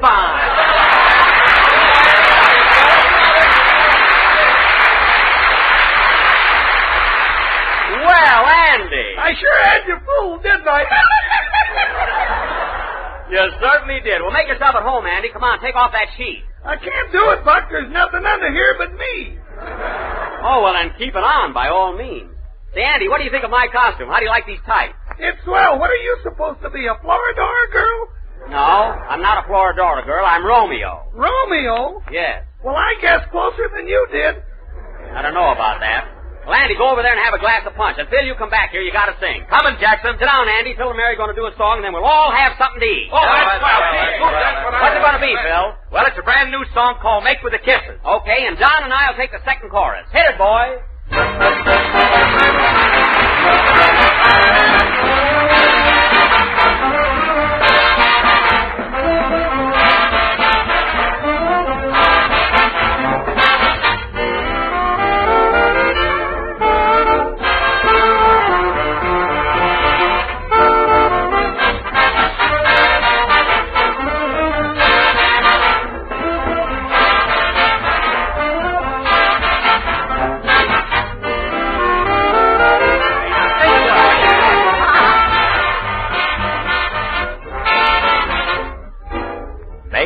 Kisses. Make with the sighs. Make with the baby talk. Give with the eyes. Here I am making with the I'll be true. And everyone's making love to someone. What goes with you? Make with the kisses. Make with the thrill. Make with the snuggle up. That brings the chill. The sky's making with the moon above. It couldn't be brighter, hold me tighter. Make with the love. Take it, Don, take it. Make with the lemon. Make with the lime. You make with Jell-O most all the time. That's what I like to do, and it's my job. It fills the billsy. Quiet, Filsy. You're on the cob. Make with the cherry. Strawberry, too. Well, how about raspberry? That goes for you. Let's get together now and give a cheer. Be a good fellow. Make with Jell-O. And we'll work next year.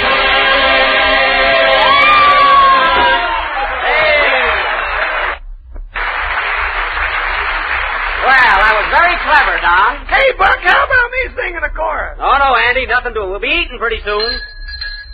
Come on and get it, everybody. Food's on the buffet. No cover charge. Yeah, this way, everybody, and help yourself. Oh, Jack, look at that lovely buffet. Mrs. A certainly fixed a swell supper. Oh, boy. Jell-O, baked ham, spaghetti, pickles. Uh-huh. Salad, cheese, candied yams. Yes, sir. And a great big dish of caviar. Yikes!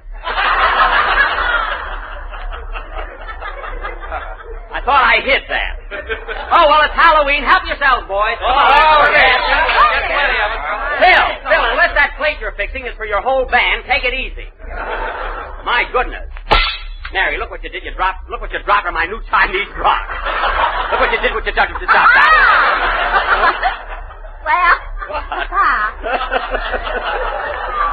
well, it's chopped through, so don't worry. Don't worry, she says. I'll never get that out. Have some more baked ham, Mr. Devine. It's mighty good, mighty delicious. Don't sell it, just serve it. And please, everybody, stop grabbing. This is sure a swell party, Buck. I wish Ma and Pa could be here. Say, why'd you bring them along, Andy? Well, it's Halloween, and they had to stay home and keep an eye open. Oh. You know, we live out in the country where things ain't so modern.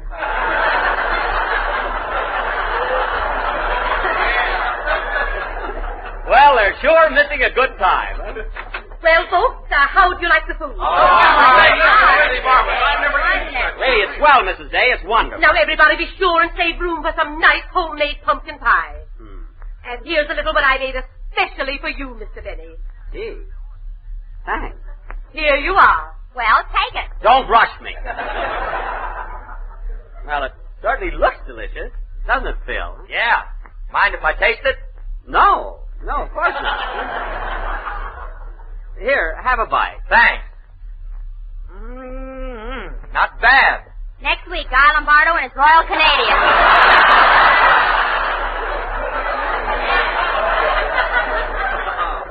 Mary. You like it, Phil? Let me have a bite of that, too. I want to see if I made it sweet enough. You mean you're going to eat a little piece of this little pie, Mr. Jay?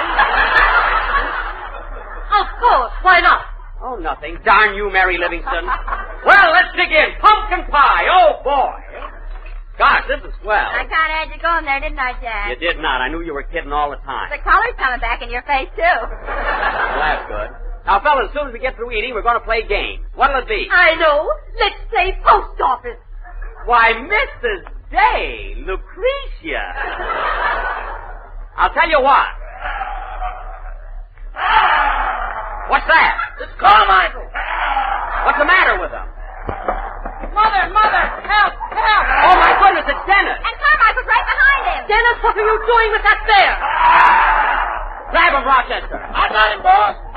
Now he got me. Well, hang on to him. Carmichael, let go of Dennis.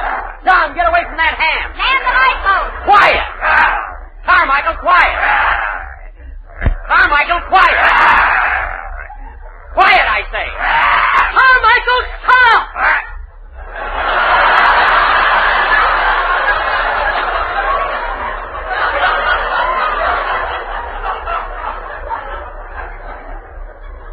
Thanks, Mrs. Day. That stopped him. Stopped him. He fainted. That's good. Are you all right, Dennis? Oh, sure, that was fun. Fun. Dennis, don't you ever tease that animal again. But, Mother, Never mind, don't argue. Well, come on, everybody. Let's play post office. Okay,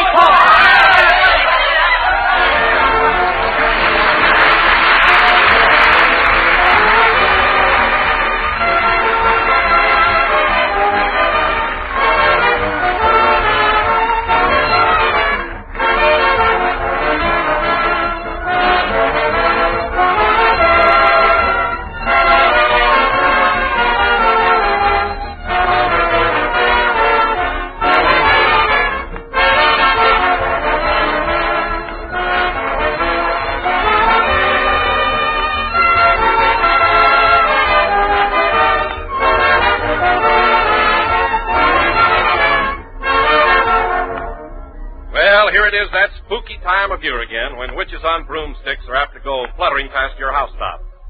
In other words, folks, it's Halloween time, and what better way to celebrate the occasion than to have orange Jell-O for dessert. Orange Jell-O with that clear, glowing, golden color that's highly appropriate for Halloween. Molded in fancy shapes and decorated with fluffy whipped cream. Small chocolate cookies on the side will add to the color scheme, and you'll have a swell dessert. For orange Jell-O is a lovely sight to see, with that gay, sunshiny color, and it's swell to eat. Chock full of delicious, extra-rich fruit flavor, as refreshing and inviting as sun-ripened oranges. Every spoonful brings you back for more, but remember, to enjoy this wonderful, extra-rich fruit flavor, you must be sure to ask for Jell-O by name. Don't accept any substitutes for Jell-O's fresh, glowing beauty, Jell-O's full-bodied flavor. Look for those big red letters on the box when you buy. They spell Jell-O.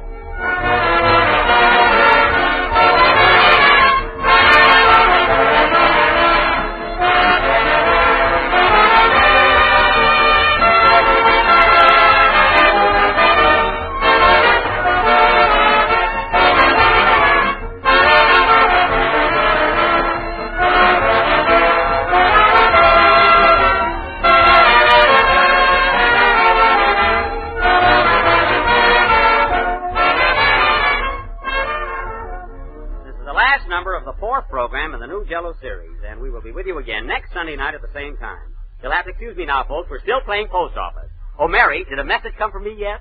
Yes, the man's here for that Romeo costume. Oh, and just when I got rolling.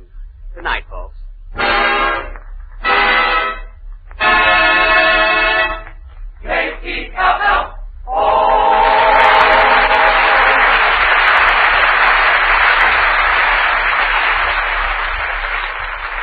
Here's news every Tuesday night, The Aldrich Family is on the air, starring Ezra Stone as Henry Aldrich, that lovable hard luck kid. Consult your local newspaper for time and stations, and be sure to tune in The Aldrich Family next Tuesday night. This is the National Broadcasting Company.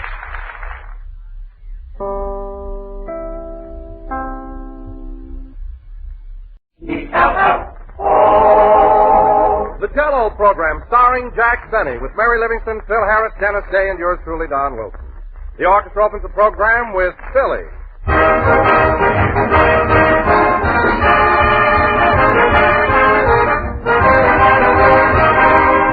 Here is some helpful advice for every woman who likes to keep her family in good spirits. Give them Jell-O for dessert, not just once in a while, but often.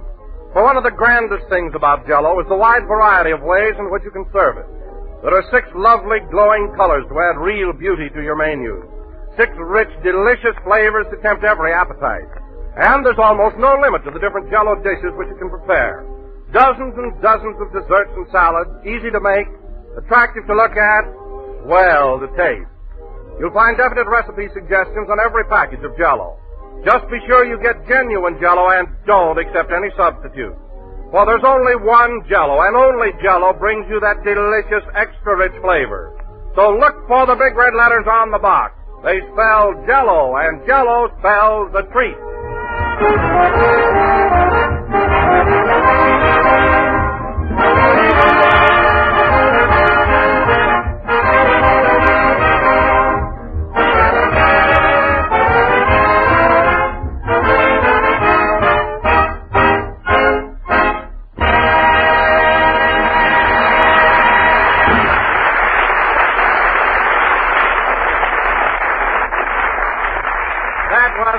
Played by Phil Harris and his orchestra. And now, ladies and gentlemen, this being the first Sunday in November, we bring you the last rose of summer, Jack Benny. Thank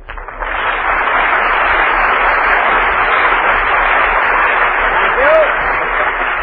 Thank you. Hello again. This is Jack Benny talking. And, Don, I've heard you give me some pretty silly introductions in the past. But that one takes the cake. Last rose of summer. What does that mean, anyway? Well, it doesn't mean anything. I was just trying to be clever, that's all. Don, you just make with the Jell-O. I'll take care of the clever stuff around here. Anyway, I don't want to start out every broadcast talking about me. Me all the time. It's embarrassing. It's a little dull, too. Oh, it is? Well, Phil, let me ask you something now that you've established your presence among us. Is this program getting a little too monotonous for you? Well, it's not exactly... I mean, do you find me, personally, so incompatible? What? Incompatible. Would you mind cutting that down where I can get at it? Not at all. What I'm trying to get at, Phil, is this. Do I bore you? I mean, do I grate on your nerves? No, not exactly. Why? Because, Phil, there's an old Chinese proverb that says, when orchestra leader unhappy over job, him soon clap hands with joy in bread line.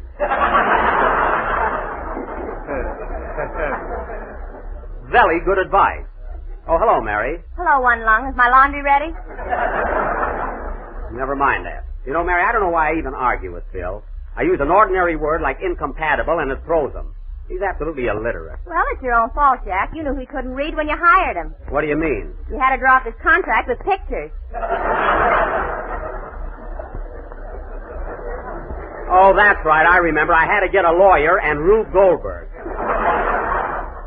Say, Mary, did you see Dennis Day when you came in? I told him to be here early tonight. Yeah, I saw him downstairs in the drugstore, and I got some good news for you, Jack. What? I don't think his mother's with him. How do you know? He was on his 3rd banana split. Oh.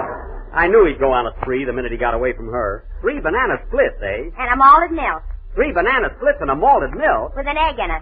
With an egg in it? And a hamburger sandwich. A hamburger sandwich? With onions. With onions? Little Sir Echo, shut up, shut up.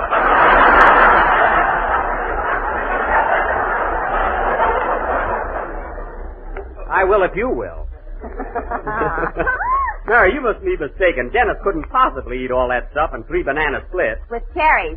Well, here we go again, folks. Now, look, Mary, run out and get Dennis. We have an important play to do tonight, and I want to start casting it right away. He'll be here in a minute. Oh, Jack, is this the play you were telling me about? Yes, John, and we've got to get going on it. In fact, I'm going to announce it right away. Hey, Phil, give me a chord in G, will you? You'll take a chord any place we happen to hit it.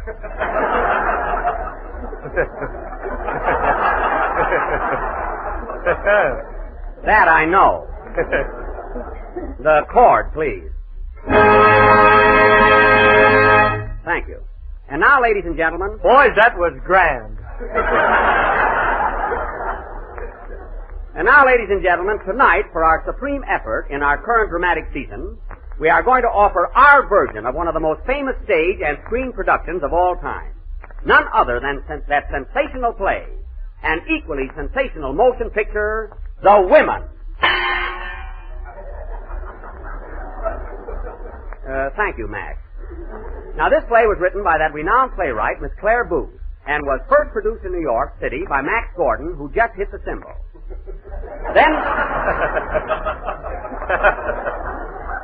Then Metro-Goldwyn-Mayer, realizing its dramatic and comedy potentialities... Potentialities? Yes, Phil, I'll cut it down for you later.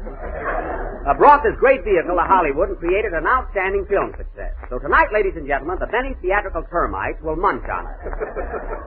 Now, in our version... Say, Jack, how are we going to do the women when I'm the only girl in our show? We'll just have to do the best we can, Mary. You mean we're all going to be women tonight? Exactly. Well, not exactly, but I've got it all... But I've got it all figured out. Now, to start with, I will play the leading role as portrayed on the screen by that lovely and talented actress, Miss Norma Shearer. Oh, no, Jackson, no!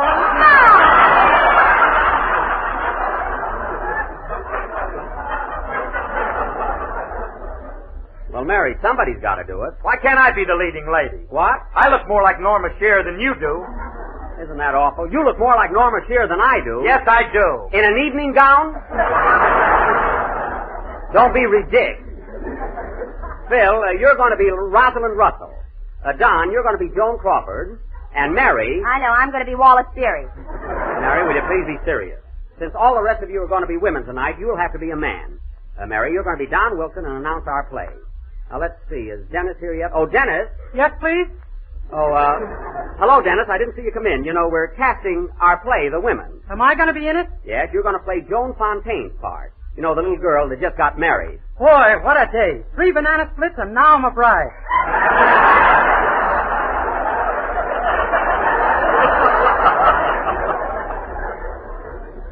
Yes, that's quite a schedule. Say, Jack, if you're going to play Norma Shearer's part, who's going to be your daughter? My daughter? Oh, yes. Dennis, I'll have to change your role. Instead of the young bride, you're going to be my 5-year-old daughter, Denise. 5 years old? Yes. And you're going to be his mother? Yes. What are you laughing at? You got a late start, didn't you, Ma?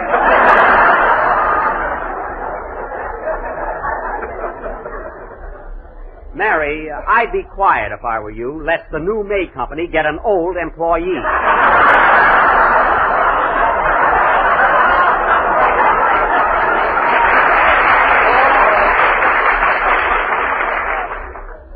You know, reunion at Fairfax and Wilshire. Now, let's see. Oh, yes. Where's Rochester? Here I am, monsieur. Rochester, I sent for you because we're short of actors, and you'll have to play the part of my maid. Your maid? Yes. Why can't I be your valet? Because I don't want a man in my room and I'm dressing. So you're going to be my maid. Now, fellas... I ain't gonna wear no dress. You are, too. Now, fellas... I ain't gonna put on no mascara. You are, too. Now, fellas... It ain't gonna show.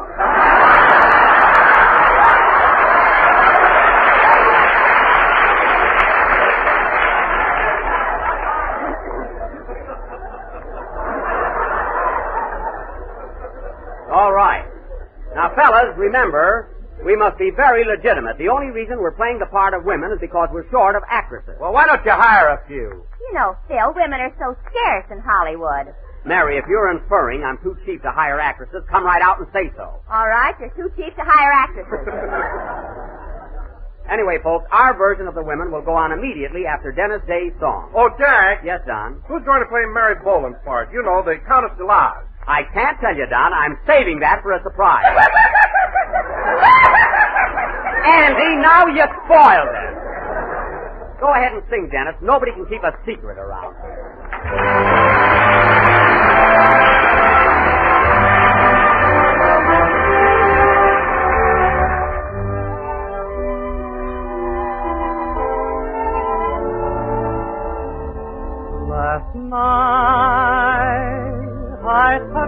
fingertips.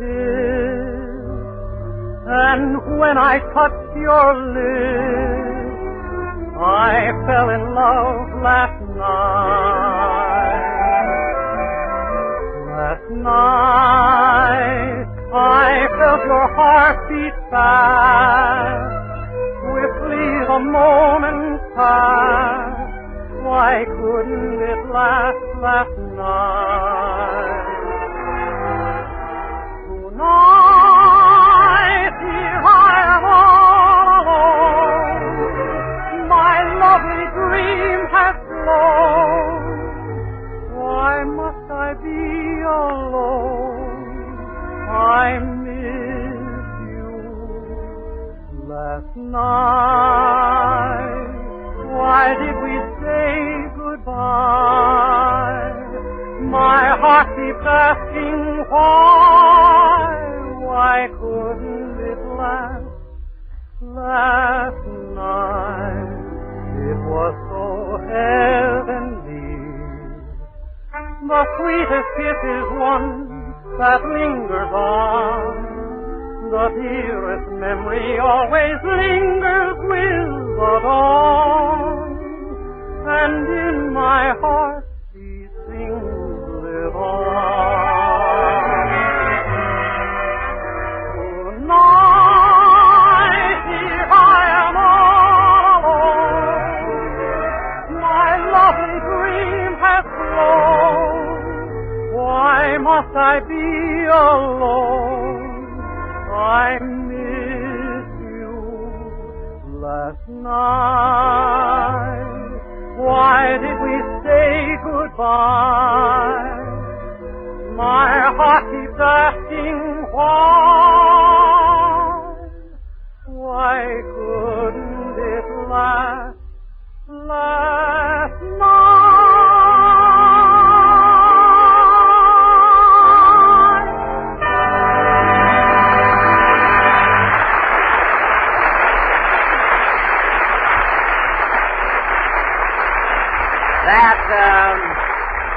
That was last night, sung by Dennis Day. And see, you did very well without your mother. You don't need her here at all. You know, Dennis, there are times when your mother's a pest. Be careful, she's listening in. That's what I say. Your mother needs a rest. She's entitled to it. And now, ladies and gentlemen... Gee, Jack, I could have sworn you said Dennis's mother was a pest. Well, I'm getting this front tooth fixed, Mary. It slurs my words. And now, ladies and gentlemen, for our play, The Women, which we will present in two acts. Darn that front tooth. See what it does to me? All right, take it, Mary. You're the announcer. Wait a minute. Answer the phone, will you, Don? I'm busy. Okay, Jack. Hello? Hello, is this Grauman's Chinese Theater? What's that, madam? Is this Grauman's Chinese Theater? Oh, yes, madam. Jell-O does come in 6 delicious flavors: strawberry, raspberry, cherry, orange, lemon, and lime. I said, is this Grauman's Chinese Theater? Yes, indeed. You must be sure to ask for genuine Jell-O and look for the big red letters on the box. Well, what time does the feature go on? You're welcome, madam. Goodbye. Are you through, Don? Sure, go ahead. All right, Mary. Announce our play. Okay. Ladies and gentlemen, The Women. The opening scene is the fashionable Park Avenue residence of Mrs. J. Updike Benny. As the curtain rises, we find Mrs. Benny seated in her boudoir, talking to her 16-year-old daughter, Denise. Mary, I said Dennis is 5 years old. I'm making him 16. He just winked at me. Oh. The Women. Act 1. Curtain. Music.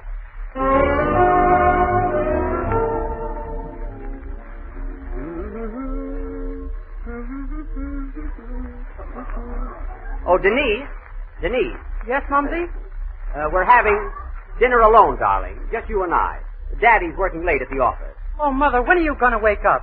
When are you going to realize that men are only snakes in the grass? Denise, I will not have you talking that way about your father. But gee, Mumsy, Father hasn't been home to dinner in 5 years. Well, maybe he isn't hungry. I trust Updike implicitly. Oh, dear, it's getting late. Darling, hand me my foundation cream. I must get made up. Aren't you going to shave first?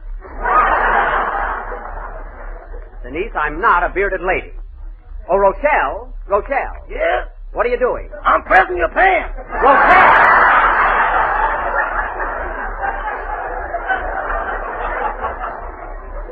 Now, Rochelle, I want you to go down to the kitchen and tell the cook Mr. Benny won't be home to dinner tonight. That's a pretty long walk for so little news. Never mind. Mr. Benny is detained at the office. Don't tell me about men. I married 8 of them. Well, Rochelle, wasn't there even one of them who was nice and sweet and kind to you? One you could trust? Mrs. Benny is one woman to another.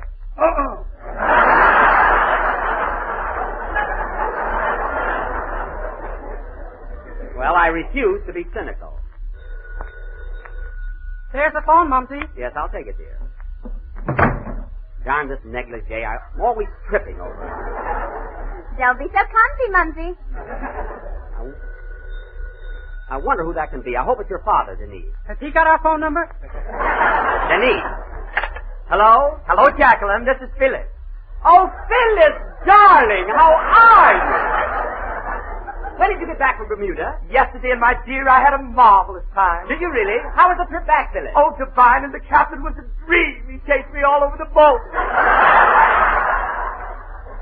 Oh, Phyllis. Pardon me a minute. Rochelle, hook me up, please. I want to get dressed while I'm phoning. Okay, Mrs. Benny, inhale.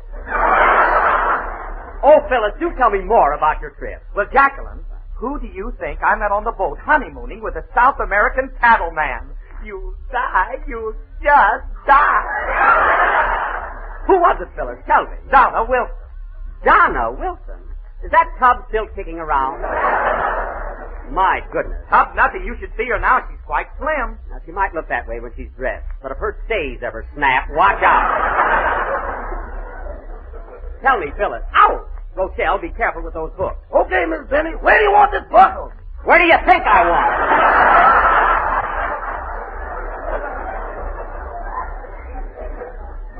Phyllis, darling, I'm just dying to see you. Let's have lunch tomorrow at the Park Villa. Oh, Grant, shall we meet in the Rendezvous room? That's rendezvous room. It'll think you went to Vassar.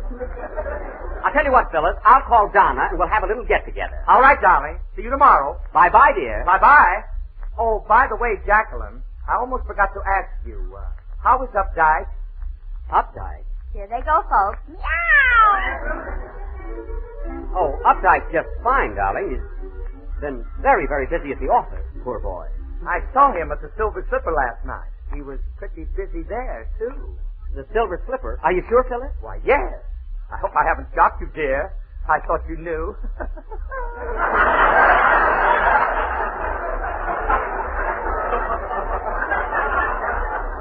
Oh, I'm sure you must be mistaken. Well, my dear, see you tomorrow. The Park Villa for lunch. Yes, goodbye, darling. You poor thing. The hussy. I could scratch her eyes out. What's the matter, Mother? Nothing, darling. You run along and have your dinner. I don't feel like eating tonight. Why? Never mind. Now come over here and kiss Mother good night. Good night, darling. Good night, Mother. Ooh, those cigars.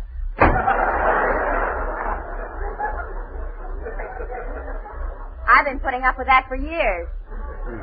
Phyllis, the cat, the hussy. Why did she have to tell me? Oh, Updike. Updike. How can you do this to me? You said you'd love me in December as you would in May. And here it is November.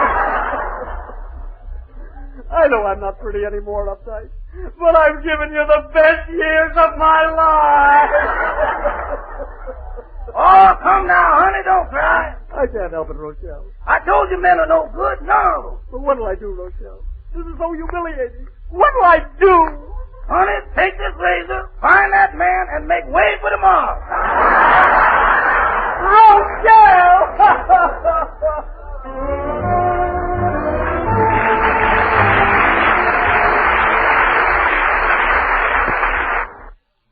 This clam bake will go on immediately after the next number. Play, girls.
an apple for the teacher, played by Phyllis Harris and her redheads. And now, ladies and gentlemen, Act 2, The Women. The scene is the rendezvous room of the Park Villa Hotel, where we find Phyllis Harris and Donna Wilson, three charming ladies, awaiting the arrival of Jacqueline Benny. The Women. Curtain. Music.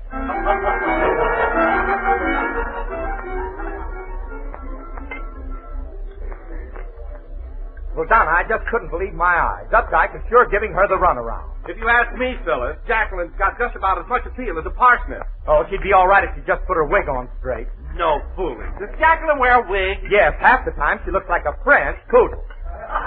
Quiet, Donna. Here she comes now. Oh, hello, girls. Phyllis, Donna. Jacqueline, darling!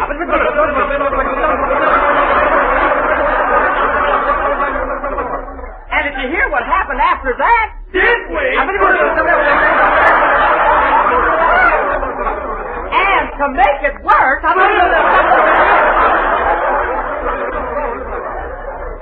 oh, it was simply awful. Now, don't breathe a word of this to a soul. We won't. Oh, here, Jacqueline, have a dish of Jell-O. Thank you, darling. And, Donna, I can't get over how thin you look. Why, you're nothing but skin and bones. And did you notice how my chins have gone down? Yes, down to your stomach. Oh, I was just spoofing, Donna. Oh, girls. Look who's sitting at that table over there. Where? Oh, yes. And is she getting high hat since she's been on the radio? Who is it, Jacqueline? It's Frida Allen.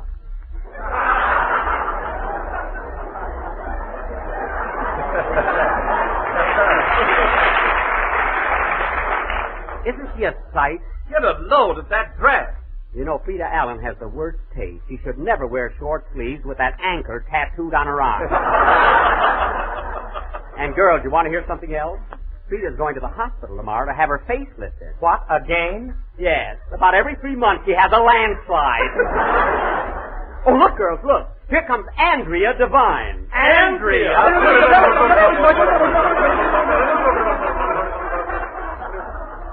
I thought she was in Paris. Hello, Andrea. Hiya, Jacqueline. Andrea, darling, what are you doing here? I thought you were living abroad. I was, but I came back to marry a cowboy. A cowboy? How thrilling. What's his name, Andrea? I forget it, but it's on his guitar. Oh. Are you very much in love, Andrea? Am I? L'amour, toujours l'amour. Well, by the way, Andrea, why did you divorce the Count? I'm just dying to know. Oh, Pierre was always so busy at the office. He was working night and day. Oh. Uh-huh, like guess who, Jacqueline? Now listen, fellas.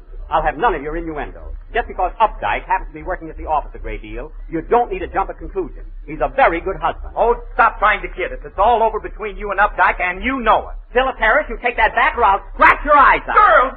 You do, and I'll pull your hair out. I'll pull your hair out, too. I'll bet Jack gets more than Phil does. Phyllis, you say one more word about Updike, and I'll slap the rouge right off your face. And then will those bags show. It's no use, Jacqueline. You can't compete with them chorus girls. I can't, eh? Take that. Take that. And that. And that. Let go of my hair. Watch those fingernails.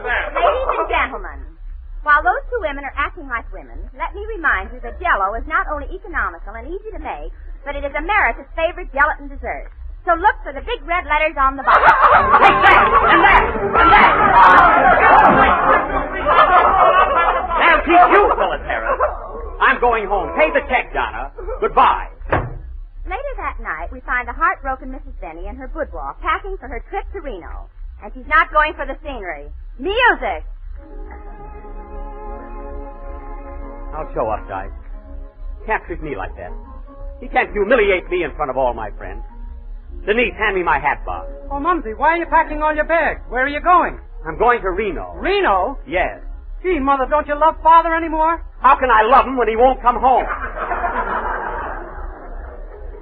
Oh, Denise, your mother's been a fool. A blind fool. For 5 years I haven't seen your father. 5 long years. But, Mother, dear... No use, Denise. I can't keep it from you any longer. Your father is a lout. Now, let's hurry, dear, or we'll miss the train. Who can that be? Come in. Mrs. Benny? Yes, what do you want? Don't you remember me? I'm your husband, Updike. Updike! Oh, I knew you'd return to me. I knew it. Oh, Updike, darling. Let go of me. I just came back in my long underwear. Oh, they're in the bottom drawer. Play, Phil. Come along, Penis. We're going to read.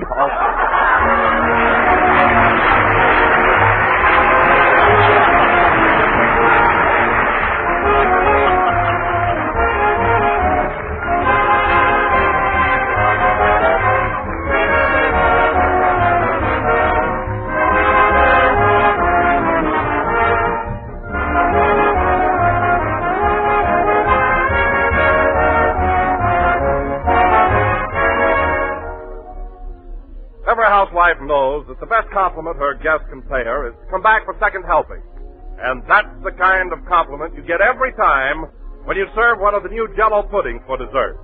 I'm thinking right now of Jell-O butterscotch pudding, a handsome taffy-colored dessert served up in shining sherbet glasses and sprinkled with a white curly blanket of shredded coconut.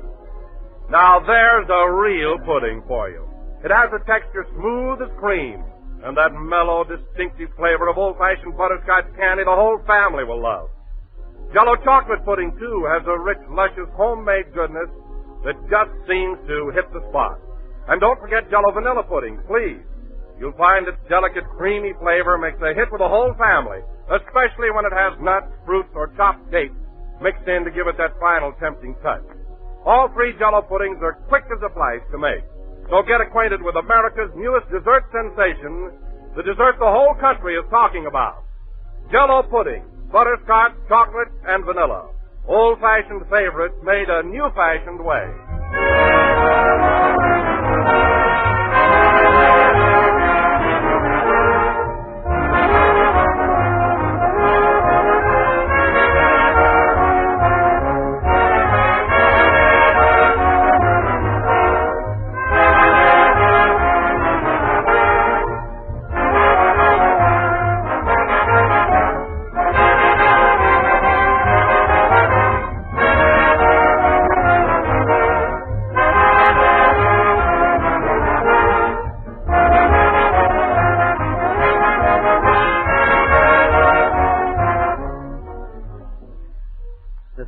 Number of the fifth program in the new Jell-O series, and we will be with you again next Sunday night at the same time. Say, Mary, as a member of the fair sex, what do you think of the way we fellas did the women tonight? I thought it was pretty good, didn't you? Well, Jack, there's an old Chinese proverb that says, Lum Gao Ching Lung Chang Lu Toy. What does that mean? Oh, how I'd love to tell you.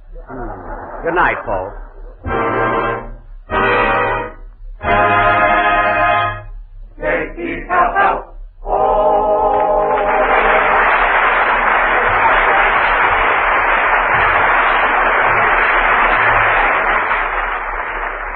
Here's news. Every Tuesday night, the Aldrich family is on the air, starring Ezra Stone and Henry Aldrich, that lovable hard-luck kid. Consult your local newspaper or radio guide for time and station, and be sure to tune in on the Aldrich family next Tuesday night. This is the National Broadcasting Company.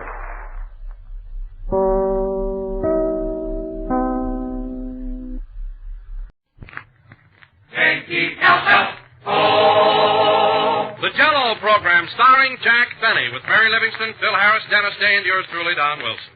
The orchestra opens the program with Old Johnny.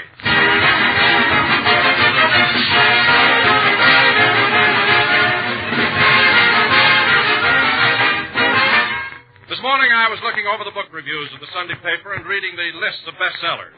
And that just happened to give me an idea. I'd like to recommend to you a grand bestseller in the field of desserts. Dessert that's not only currently popular, but has been on the bestseller list for years and years. The author is General Foods, and the name is Jell-O. And ladies and gentlemen, that's a mighty important thing, because it's a trademark. It's the property of General Foods. That tells you here is the real thing, the one and only Jell-O. If you hear any other gelatin dessert called Jell-O, you'll know that's incorrect, for there is no other. So when you buy, don't accept any substitutes. Ask for Jell-O by name, and you can be sure every time of getting your favorite dessert. You can be sure of enjoying that delicious, extra-rich flavor, so full-bodied and tempting, as inviting as a fresh, ripe fruit. Look for those big red letters on the box. They spell Jell-O, your password to pleasure.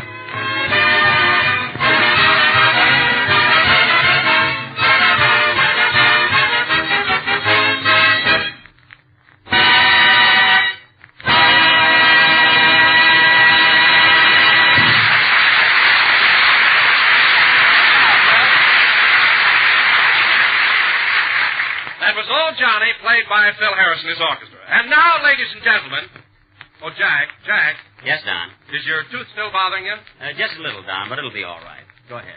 And now, ladies and gentlemen, you ought to see a dentist, Jack. A toothache can be very annoying. I know, Don, but I'm all right. Go ahead and introduce me.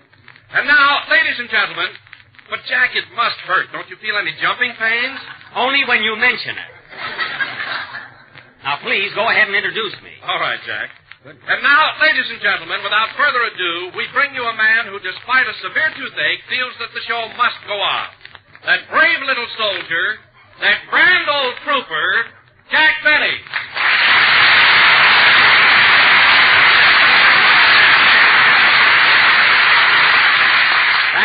Thank you. Ooh, that tooth. Hello again. This is Jack Benny talking through a murderous molar. Well, Don, here it is Sunday again, and we're back on the old merry-go-round. Time sure flies, doesn't it? It certainly does. You know, Jack, it doesn't seem possible that we've been on the air 6 times already this season. No, it doesn't. No kidding, fellas. Have we been on the air 6 weeks? Yes, Phil, and they sure roll around fast, don't they? Yeah, it seems like I hardly get one paycheck till I have to start battling for the next one. Oh, you do? Well, listen, Phil, if I were you, I'd take my paychecks any way I could get them. Yeah? Yeah, and I wouldn't complain about your job. You're very lucky. You know, in musical circles, they refer to you as Horseshoe Harris.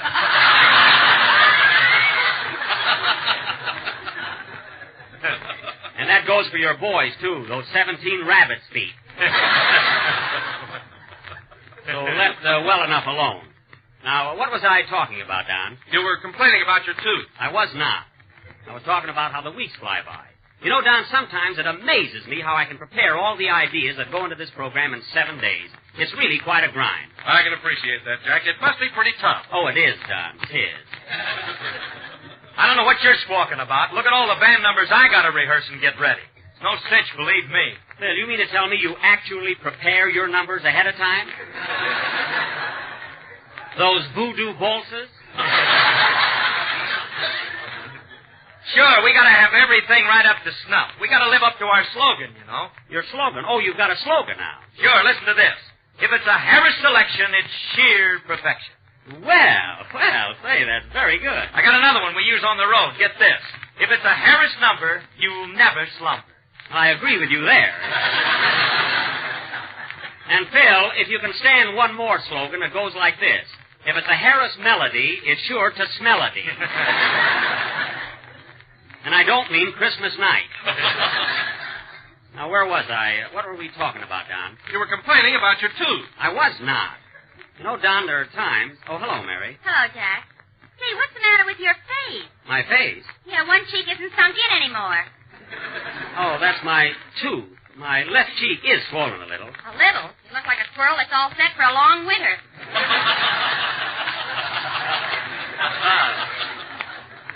Oh, I do. My goodness, Jack, that tooth's been bothering you all week. Why don't you have it pulled out? Oh, the pain will go away. Say, fellas... I never saw anybody so scared of a dentist. I'm not scared of a dentist. That tooth is loose and will probably fall out by itself. You mean like that thin stuff on top of your head? I mean, don't worry about me. I'll get this tooth fixed my own way. Say, Jackson. What? One of my piano players don't like you. He'll be glad to knock it out. Oh, you mean that little squirt sitting over there? Why, I'll... No, the other one. Oh, hello, Butch. I didn't see you. Now go sit down.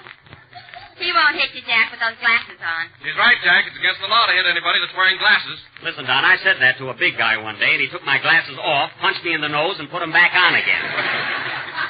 So don't tell me. What were you doing in the meantime? Jack was explaining the law to him.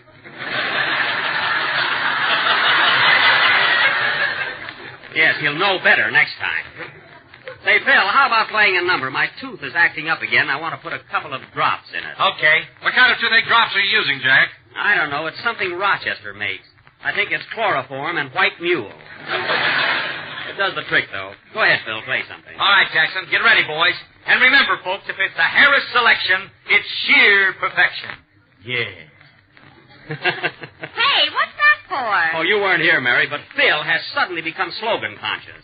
Give her that other one, Phil. Well, here's one you haven't even heard yet. When Smiling Harris plays a tune, every month in the year is June. How's that, Mary? Wow, that's corn that isn't even ripe yet. That's a good one. Say, Jack. What? If vaudeville ever comes back, I got a swell slogan one for you. Never mind. What is it, Mary? When Benny plays on his violin, you can shoot him down, and it ain't no sin. Mary, we weren't talking about my violin, so that laugh doesn't count. Now, let's forget our poetry contest and get along with the show. Play something, Phil. Now, wait a minute, Jack. You've all had your little poetry. How about giving me a chance? Okay, Don, let's hear your contribution, said he with a look of innocence in his baby blue eyes. Take it, Don. All right. But I want you to help me, Jack. Now, you start me off with, hello, Joe. Okay. Hello, Joe. What do you know? I just got back from the grocery store.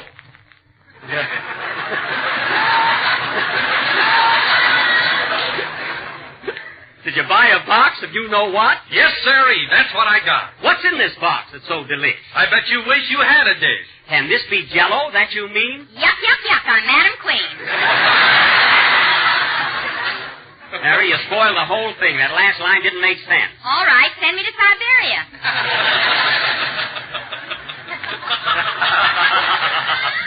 Nothing to get funny about. Hey, genius. What? Play something. And that guy answers to anything if you just put a hey in front of it.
Wonderful, played by Phil Harris, who can now tear up his slogan. Now, Harris' selection is sheer perfection. Oh, Maharaja. And now, folks... Wait a minute, Jack. Are you insinuating that number was inharmonious? What's that? Inharmonious, mediocre, lacking in finesse and euphony. Why, Phil... Well, that's the day's work. Good night, all.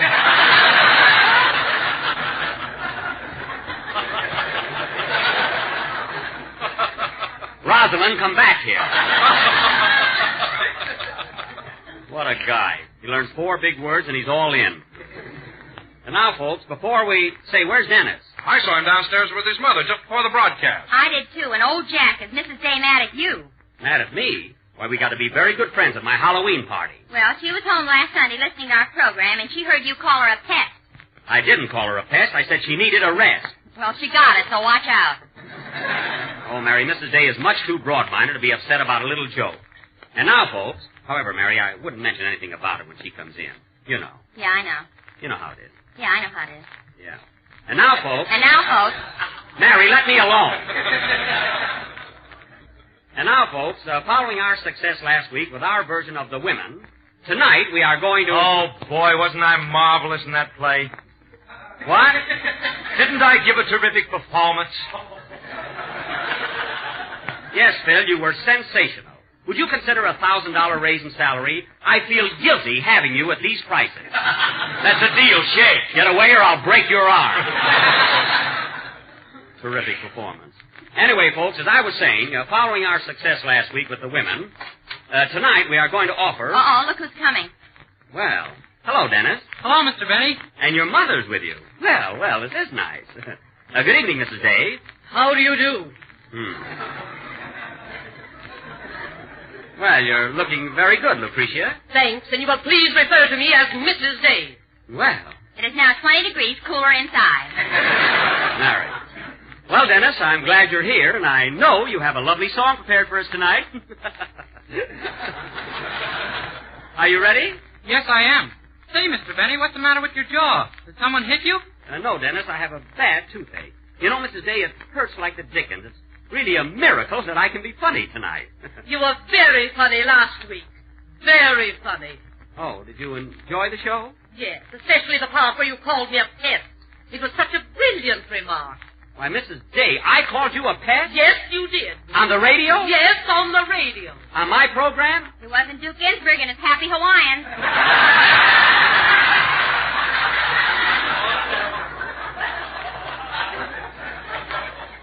Very quiet. Now, look, Mrs. Day, it may have sounded like I called you a pest, but this darn tooth of mine slurs my words and bothers me all week. Your tooth, huh? Yes, you can see for yourself. Look. It's the red one right here. The one on the urn. Sir? Oh, that does look pretty bad. Sure, it hurts like the dickens. Hey, Jack, let me hear you say your name. What? Let me hear you say your name. Jerk Gurney. That's what I thought.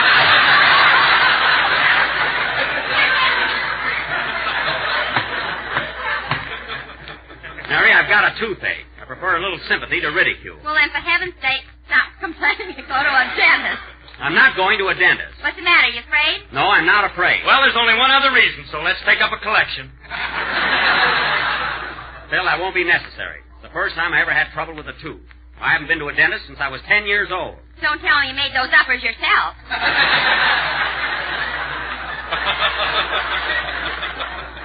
No, I didn't make those uppers myself. Well, Jack, I don't want to be an alarmist, but I think you ought to do something about that tooth. It might lead to serious consequences. Well, gee, it does hurt, but I don't know who to go to.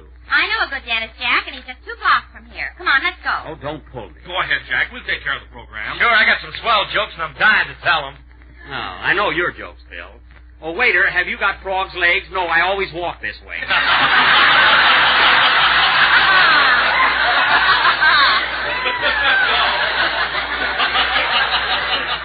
That's nice, smart material.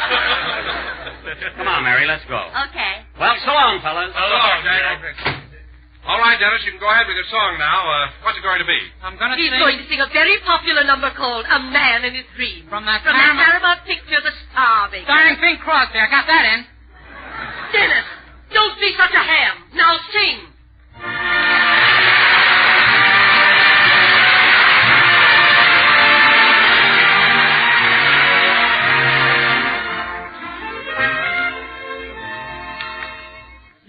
Always stir my imagination.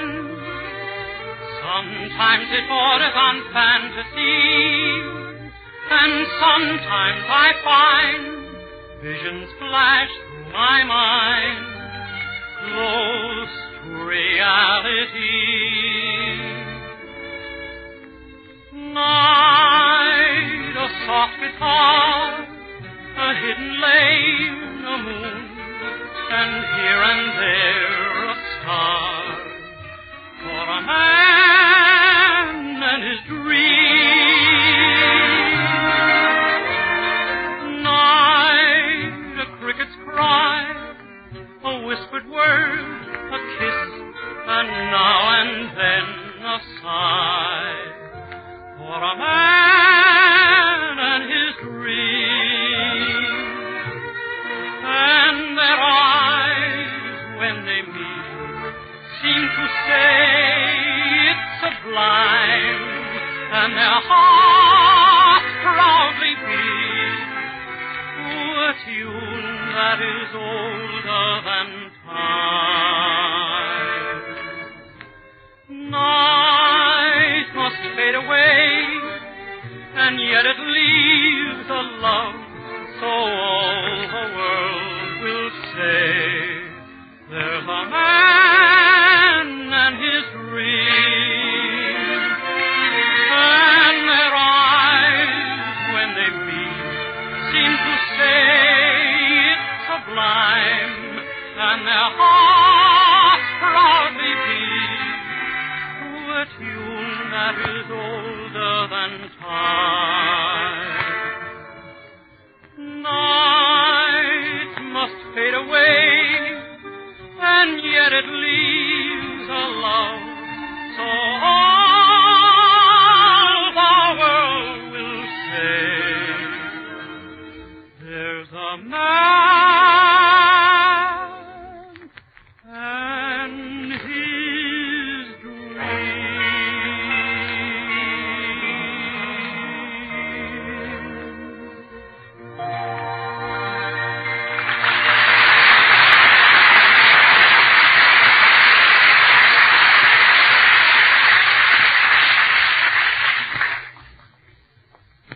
my tooth doesn't seem to be bothering me now. I think I'll let it go till some other time. You'll do nothing of the kind. Here's the dentist's office.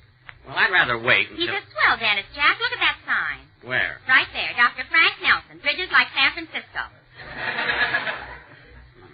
He's not very modest, is he? Well, let's go in. Say, he's got a nice office, hasn't he? Yeah. How do you do, sir? How do you do? I'd like to see Dr. Nelson. The doctor is busy with a patient right now. Would you care to wait? Why, yes. Well, you know what you're doing, I guess. What? I'll tell the doctor you're here. Please be seated.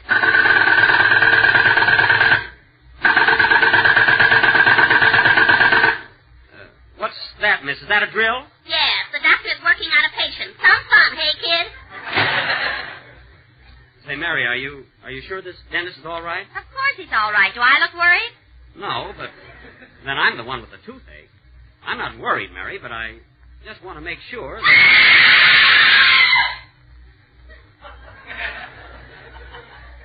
Well, let's scram.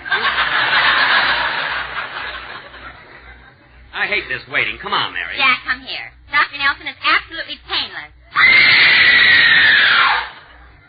Painless? What was that, 6 o'clock?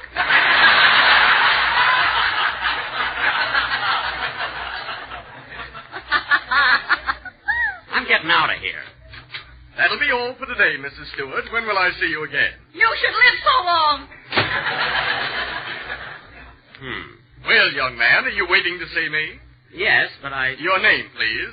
Benny. I'm Jack Benny, the actor. Sorry, we don't give theatrical rates. Well, I didn't mean it that way. I expect to pay the same price as anybody else. Eventually. Mary. Ooh, that tooth's throbbing again. Step right this way, please. Follow me. Can I come in, too? Yes, Mary, you stick right with me. Oh, nurse, sterilize my mandibular injector and have the gutta percha ready. Yes, doctor. Now, step into this chair, Mr. Benny, and I'll strap you in. Strap me in? Yes, we don't want you squirming around. Oh. Would you like a manicure, Mr. Benny? No, thanks. I just dropped in to have my tooth fixed. Oh, yes, the tooth. Now, first we must determine which one it is. Yes. Just a moment. Is it this one? No. This one? No. Is it this one?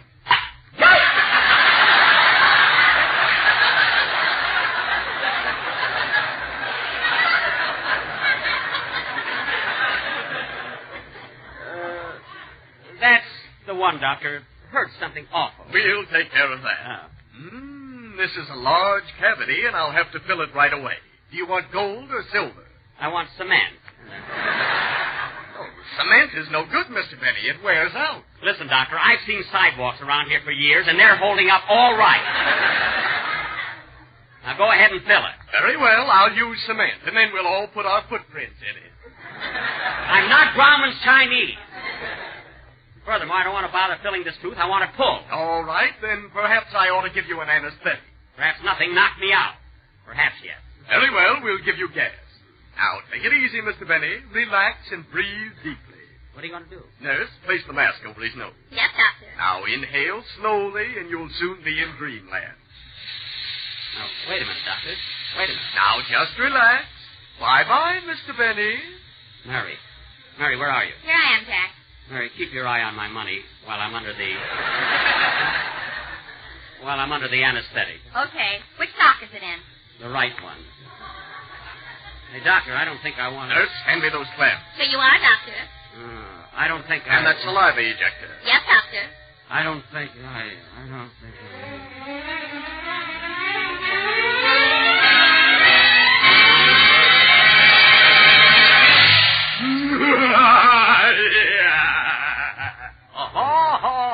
Well, as I live and brush my teeth with my pen, if it isn't Benny and he's sleeping sounder than his audience on Sunday night.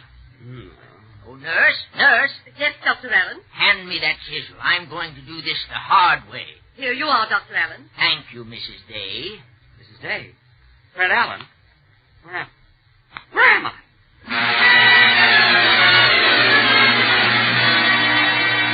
The Jell-O program, starring Phil Harris, with Mary Livingston, Mahatma Gandhi, George Bernard Shaw, and yours truly, Lady Godiva.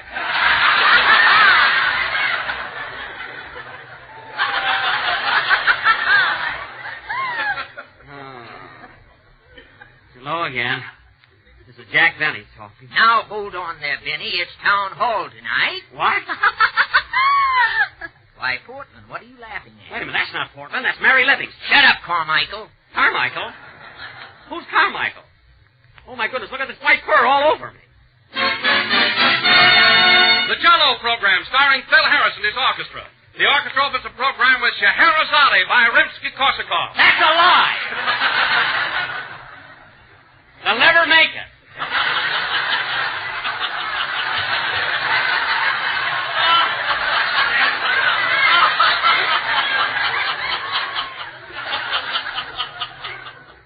Let me out of this chair. Now, here, hold still, Carmichael. I'm not Carmichael. I'm Jack Benny. Mrs. Day, hand me that crowbar. I'm not getting anywhere with this chisel. Crowbar? Let me out of here. Let me out of here.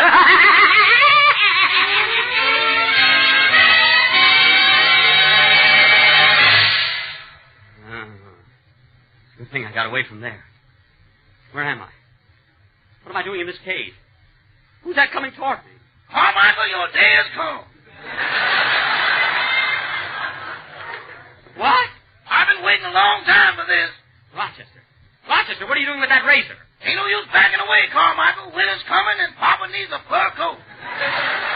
Look, Rochester, I'm not Carmichael. This is me, your boss, Mr. Benny. Mr. Benny? Yes, put down that razor. I'll give you a new tuxedo. I'll give you anything you want. I'll give you a raise in salary. You ain't Mr. Benny. Rochester. Carmichael, you're about to become a fond memory. Rochester, let go of me. Ain't no use scratching. Pull in those long claws. These aren't claws, Rochester. These are my fingernails. Would you like a manicure, Mr. Benny? No, I'm just here to get my tooth pulled. Rochester, get away from me. What are you going to do? Carmichael, I'm going to carve you up and have you for Thanksgiving dinner. Rochester, you don't even know when Thanksgiving is. Who does?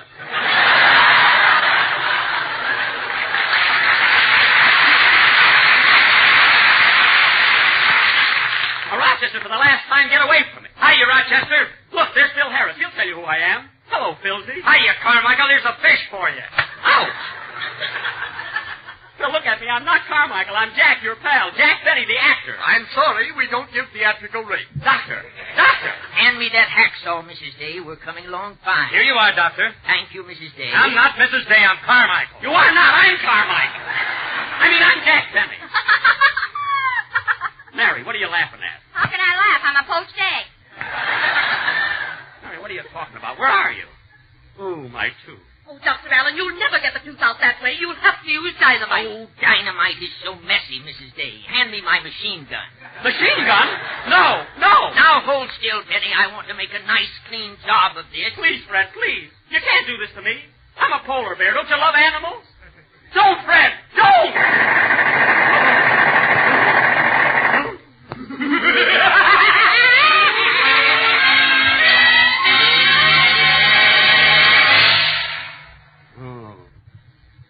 Where am I? It's all over, Mr. Benny. That didn't hurt now, did it? Hurt? Where's Fred Allen? Where's Harris? Where till I get my hands on that Rochester? Now, calm down, Mr. Benny. You were just dreaming. Dreaming? Oh, yes, you gave me gas, didn't you? I certainly did. And here's your tooth. It's a beauty, isn't it? My tooth? Yes. Do you mind if I keep it? I'm an elf, you know.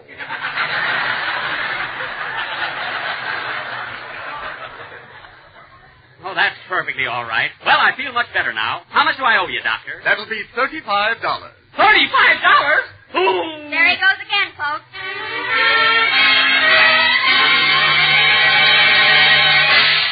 Play, Phil.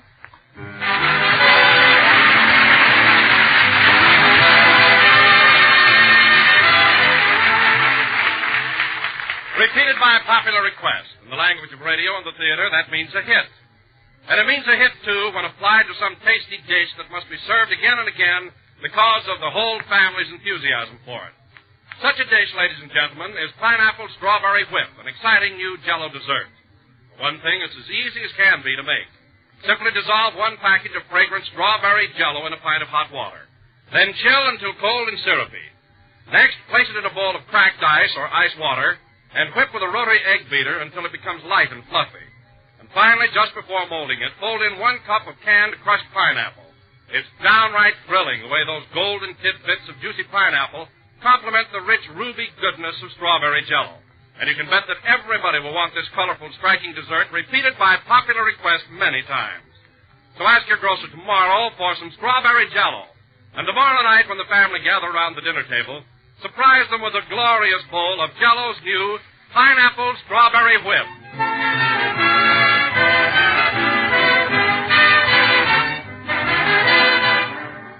This is the last number of the 6th program in the new Jell-O series. And we will be with you again next Sunday night at the same time. Before we say good night, I would like to remind you of the annual Red Cross roll call. Every citizen should join, because your memberships are the sole support of the regular Red Cross program of fighting the suffering caused by disease, accident, and disaster. So may I urge you to join the Red Cross through your local Red Cross chapter. Good night, folks.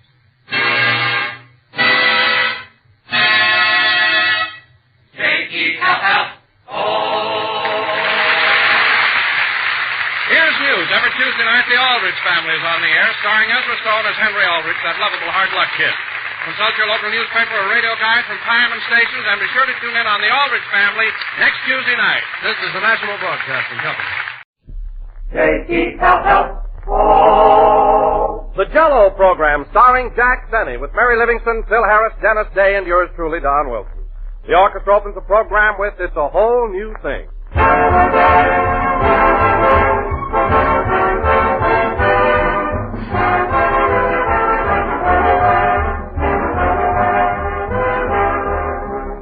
Ladies and gentlemen, this is the age of research. So we've been doing a little research on the subject of Jell-O. Well, we found out that the best days of the week to serve Jell-O are Sunday, Monday, Tuesday, Wednesday, Thursday, Friday, and Saturday. Which is just another way of saying that Jell-O is always, anytime, and every time, a perfectly swell dessert. For Jell-O brings you that full, extra-rich flavor. A flavor as fresh and sunny as the real ripe fruit itself. And all 6 of Jell-O's famous flavors have the same rich goodness. Strawberry, raspberry, cherry, orange, lemon, and lime. A grand, satisfying flavor that has made Jell-O America's favorite gelatin dessert. And you like Jell-O's gay, appetizing appearance, too. Its shimmering, jewel-like colors that make it look so inviting. So enjoy some tomorrow. Just be sure to get genuine Jell-O and don't accept any substitutes. Look for those big red letters on the box. They spell Jell-O.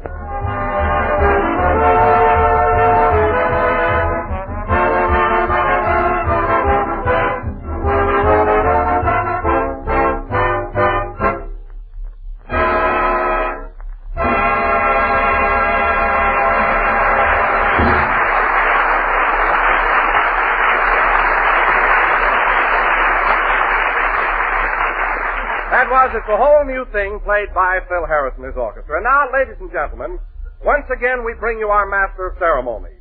That bubbling personality, that effervescent comedian, that fizz, Jack Benny.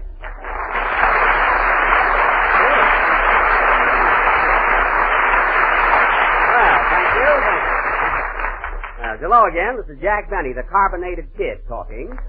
And, Don, I like that introduction. It fits me to a T. I am bubbling and effervescent. The fizz, you can have that. Well, Jack, let me explain. When I called you a fizz, it was really a compliment. I meant you were physical. Mm-hmm. You know, fizz for short. I understand, Don, perfectly. In other words, if you called me a mug, you'd really mean I was magnificent. Is that it? Exactly. Well, Don, if you think I fell for that, you're a fathead, and that's short for your whole body.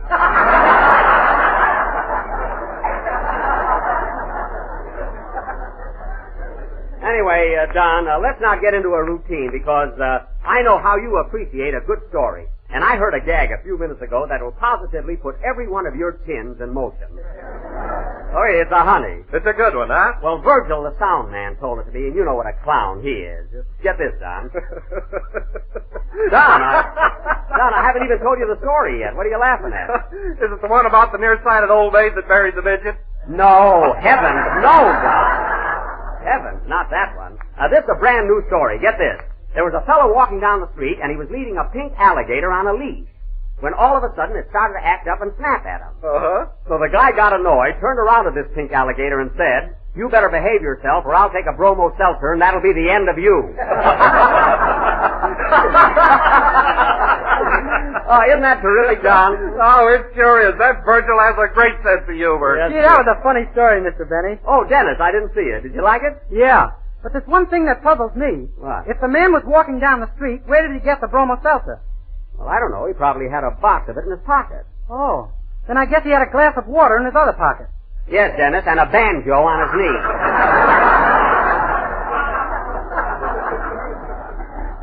Now, don't worry about it. Say, you're here kind of early tonight, Dennis. Where's your mother? She's across the street in the bowling alley. In the bowling alley? Well, with her legs, she better watch out. Anyway, Dennis, I'm glad you're here on time tonight. Now, try and make a habit of it. You know, Jack, I can't get over that story you told me. It's silly, but I get a great kick out of it. Isn't it ridiculous? Oh, hello, Mary. Hello, Jack. What's so funny? Mary, I must tell you. Did you hear the story about the fellow that was walking down the street leading a pink alligator on a leash? Is that the one where the man said, I'll take a bromo seltzer and that'll be the end of you? Yes. No, tell it to me. Well, this guy was... Wait, you just told me the answer. I thought you said you never heard it. Oh, stop, Jack. That's one of the oldest jokes in the world. Mary, jokes happen to be my business. And if that was the oldest joke in the world, I'd be the first one to know it. Should I let him have it, folks? Never mind. Do me a favor, will you, Mary? Go out and come back in again. Well, gee, Jack, as long as you're telling jokes, why don't you tell a good one? I heard a gag last night that was terrific. Oh, you did, eh? Yeah. A man walked into the house and said to his wife, it's raining cats and dogs outside. Uh-huh. And she said, how do you know? Mm-hmm. And he said, I just stepped in a poodle. I know where you heard that, Mary, at the Wilshire Bowl. Phil Harris has been husking that for 3 years.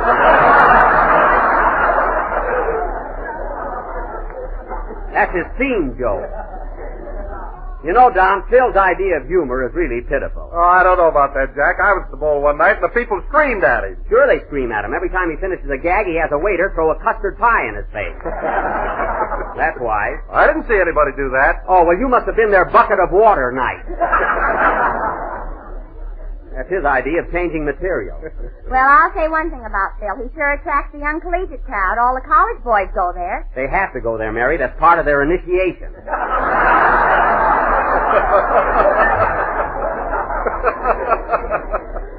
Before they can join a fraternity, they have to either listen to Harris or sleep all night in a graveyard. In a graveyard? Yes, and you'll be surprised at the number of kids around here that aren't afraid of ghosts. Yes, sir. You know, Jack, Phil sure believes in that college spirit. Look at that sign on the bass drum. Oh, yeah. Phil Harris and his collegians. Look, he spelled collegians with one L. Well, he spelled Phil with two, so it's all even. You know, Mary, sometimes I think that Phil... Jiggers, here he comes now. Don't jiggers me. Now, hello, Phil. Hiya, Jackson. What's going on? Well, to tell the truth, Phil, for the last 5 minutes, we've been talking about you. Well, a little build-up ain't never hurt nobody. No, Phil, and never done you no good, either.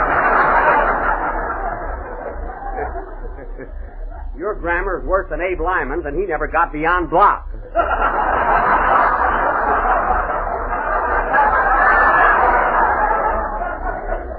Well, who cares about grammar? I got other things to worry about. Oh, I can imagine. Say, Phil, I noticed that new sign you got on the bass drum. What happened to that corny painting you used to have there? Corny? Yeah, you know, the one with the yellow moon and the green river and the purple trees. Remember that one, Mary? Yeah, he used to call it Gypsy Doodle by Rembrandt. That's the one. Whatever happened to that painting, Phil? I sold it to the Metropolitan Museum in New York. You mean the Museum of Fine Art? I don't know what they got there, but that's the joint that bought it. Phil, are you crazy? Crazy nothing. Someday that picture will be hanging in Paris, right next to the Mona Lulu.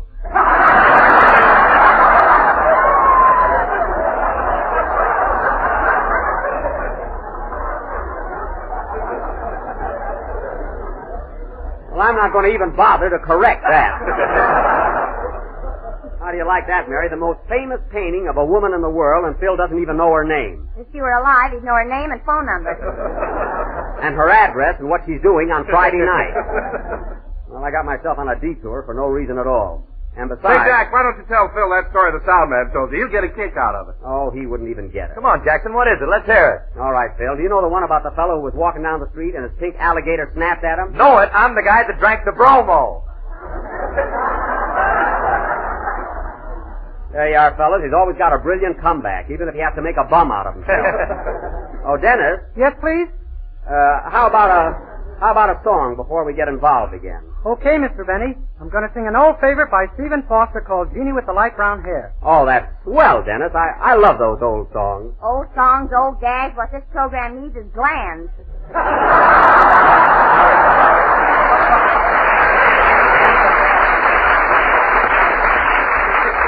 Mary, you just attend to your own little knitting. I'll handle the show. Sing, Dennis. I'm the guy that drank the bromo.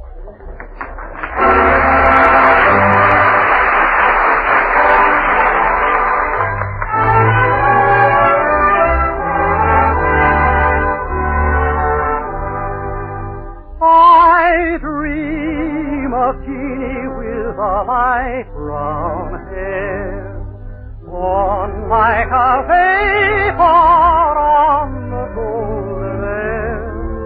I see her tripping where the bright spring plays, happy as a daisy along her way.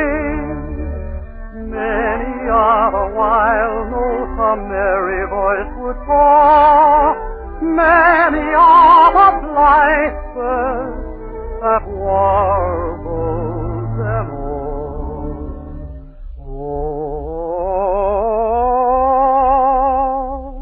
Oh, I dream of Jeannie with the light brown hair, floating like a vapor on the soft summer air.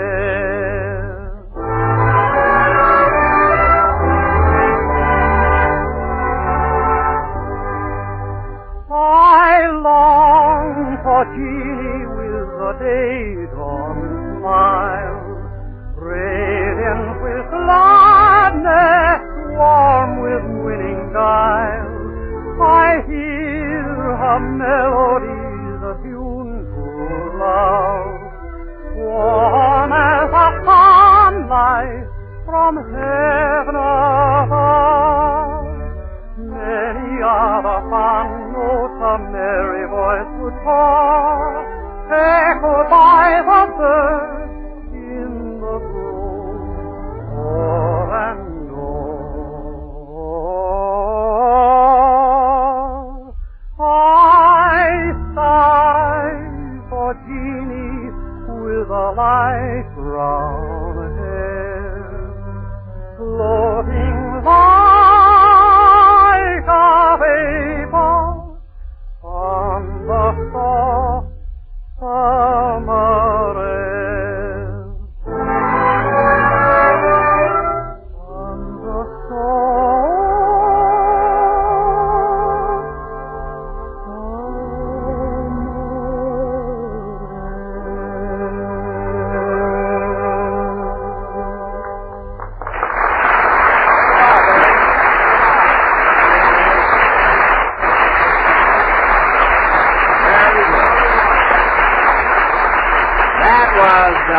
I Dream of Jeannie with the light brown hair, sung by Dennis Day. And Dennis, those old songs always do something to me. I love them. Me too.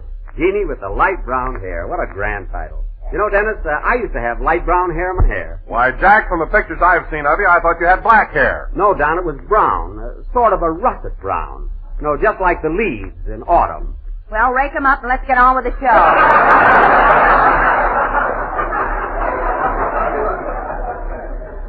I wish you'd stop with those interruptions.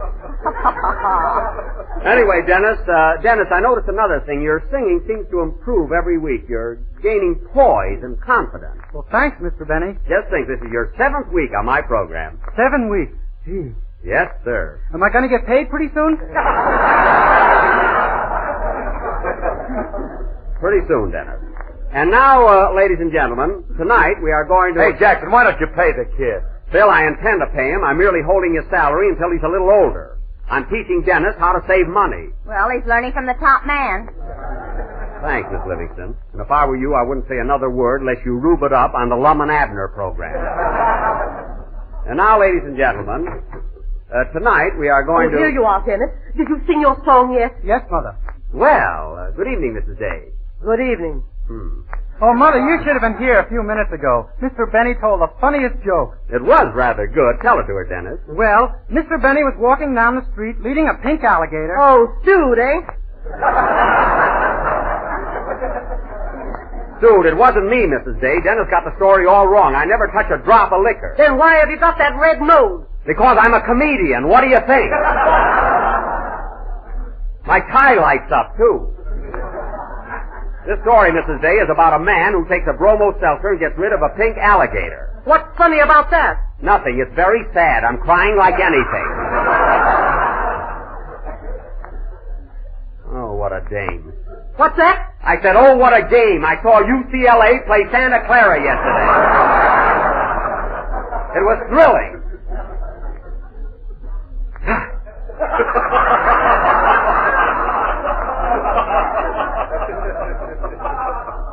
And now, ladies and gentlemen, if you will please forgive my outburst, as I started to announce, tonight we are going to offer an original little playlet all about Thanksgiving, written especially for the occasion by Mary Livingston. Mary, let me have it, will you? Oh, Jack, I forgot to tell you. What? I changed my mind about a Thanksgiving play, and I wrote a poem instead. A poem? Hey, Mary, you mean to say we're not going to do a Thanksgiving play? No. Gee, and I was all set to be one of them pilgrims. Oh, fine. You'd make a great pilgrim, Phil. Well, I would. Listen, buddy, my ancestors came over on the Mayflower. Oh, did it dock in Dixie? I thought your family always lived in Tennessee. Not originally. You see, we migrated from Massachusetts.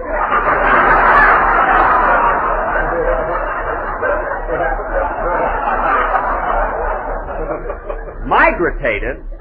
You don't by any chance mean you migrated? All right, we moved. Forget it. Migrated. You hear that, Mary? Yeah, he put in an extra syllable in it. You're not fallooling.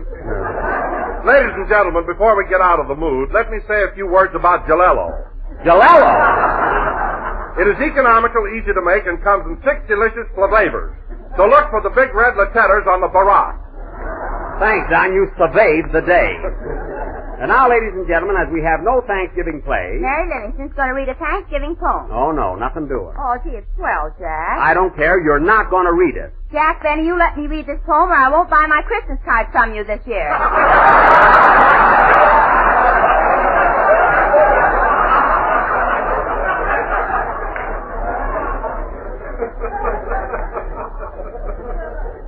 All right, a lot I make on the ones you get. You don't even have your name printed on them. Now go ahead with your poem. Okay. What's the title of it? The title is Thanksgiving. You're a little mixed up, aren't you, kid?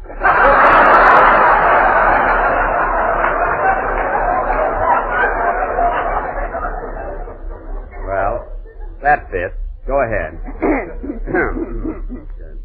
Oh, Thanksgiving. Oh, Thanksgiving. You are with us twice this year. With your pumpkin pie and dressing, and your turkey, front and rear. That's the part I always get. The pilgrims planned in days of yore that you'd come once, not anymore. But now you are a double feature, and we don't know which day to greet you. Greet her? That's what I said, you gorgeous creature. Now, don't be funny. Go ahead with the poem. Suppose we had 2 everything. 2 New Year's Eves to laugh and sing. 2 Christmases, 2 Labor Days, and 2 Jack Bennies with 2 toupees. Mary, you're too pressing. Are you through? No, but I'm coming into the stretch. Oh. So Thanksgiving I don't mind. If you're a week before or a week behind.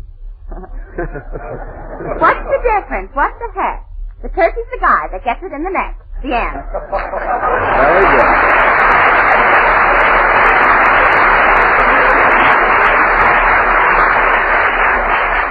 Mary, that was silly, but you came through with flying colors. And now, Phil, how about a number to kind of break things up here? Okay, Jackson, what do you want us to play? Anything special? Well? You name it and we'll play it. All right, how about that number you rehearsed all morning? You know, the only one you can possibly play. Oh, okay. Hit it, boys. He asked for request yet. Hold it a minute, Phil. Come in. Mr. Benny? Yes? Are you a little mixed up on account of the 2 Thanksgivings this year? Yes, I am. Why? I was in a fog when we only had one. Goodbye. He's not kidding, folks. He's got his shoes on backwards. Play, Phil.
Cherry Bean, a swing version of an old favorite played by Phil Harris and his orchestra. And now, fellas... Hey, what's the matter? Aren't you going to complain about the number we just played? No, Phil, I thought it was pretty good. I liked it, didn't you, Mary? Yeah, it was swell. Did you like it, Don? I thought it was okay. How'd you like it, Jack? Oh, it was great. How'd you like Phil's number, Mary? Well, I thought it was a little loud in spots, didn't you, Don? Yes, it seemed a little off here and there. What did you think of it, Jack? I thought it was lousy.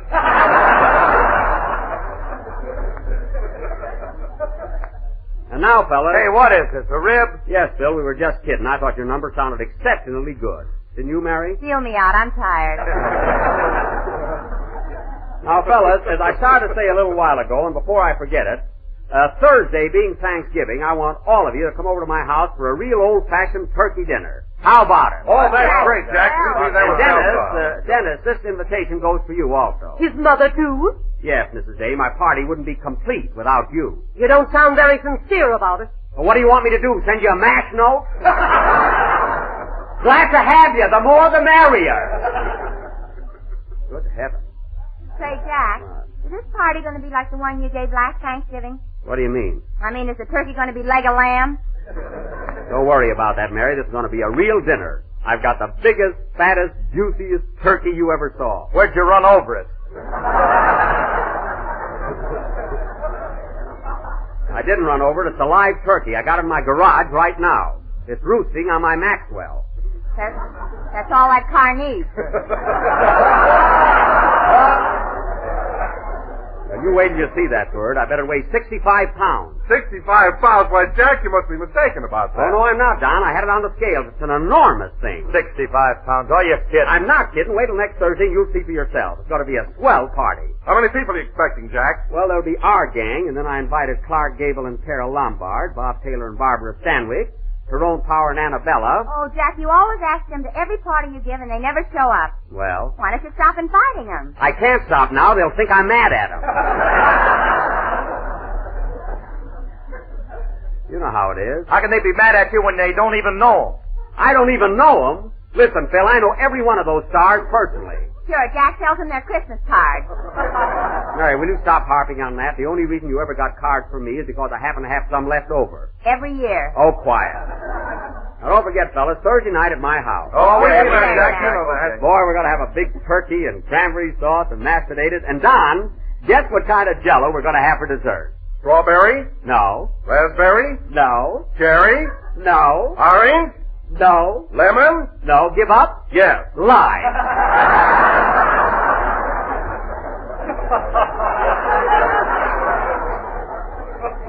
You see, Don, you almost had it. There's a kindergarten commercial if I ever heard one. Never mind, that's what we're going to have. Now, look, kids, if I don't see you again before Thanksgiving, be sure and be at my house by 7 o'clock sharp. And don't eat a big lunch so you'll really enjoy the turkey. I'll take it. Hello? Hello, Mr. Benny, this is Rochester.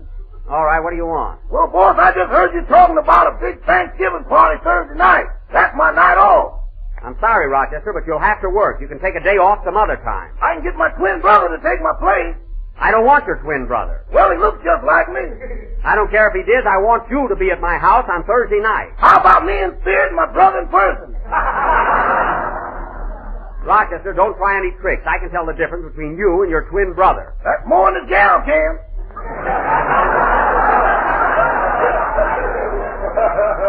Never mind. Now, look, Rochester, I want you to get that turkey up to 70 pounds by Thanksgiving, so go out in the garage and feed it. I'm working on a Christmas card. They can wait. Now, go out in the garage and feed the turkey. Okay. Oh, say, boss, I meant to ask you something about that bird. Are you sure it's a turkey? What do you mean, am I sure it's a turkey? Well, I went out in the garage a few minutes ago and she laid an egg as big as a cantaloupe. As big as a cantaloupe? What are you talking about? Not only that, but every time I go in there, she sticks her head in a bucket of sand.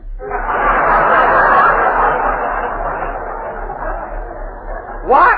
Boss, you bought an ostrich. I bought an ostrich? That's right. She just ate the headlights off your car. The headlights? How do you know? She had 2 Adam's apples and they were going down fast. It's all your fault, Rochester. You were with me when I went shopping for a turkey. Why did you let me buy an ostrich? I told you it was a pretty big bird for the money, but you know you.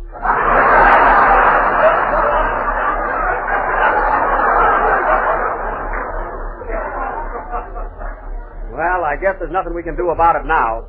Isn't that awful? I got a polar bear in the guest room and an ostrich in the garage. And mice in the pantry. Let's move out. Now, don't get panicky, Rochester. I'll be home in a few minutes. Meanwhile, call up the market and order a turkey. Okay. Goodbye. Goodbye. Oh, say, boss. What? Have you changed your mind about using my twin brother Thursday night? No, I haven't. Well, I'll figure out something. Goodbye. Wait a minute. Rochester! Rochester! Well, I'll be darned. What's the matter, Jack? Sonny, that big turkey I bought turned out to be an ostrich. Oh, boy, you're going to be lonesome on Thanksgiving. I am not. Now, Mary, don't worry. We're going to have a swell dinner. Play, Phil. I wonder if you can eat an ostrich. I don't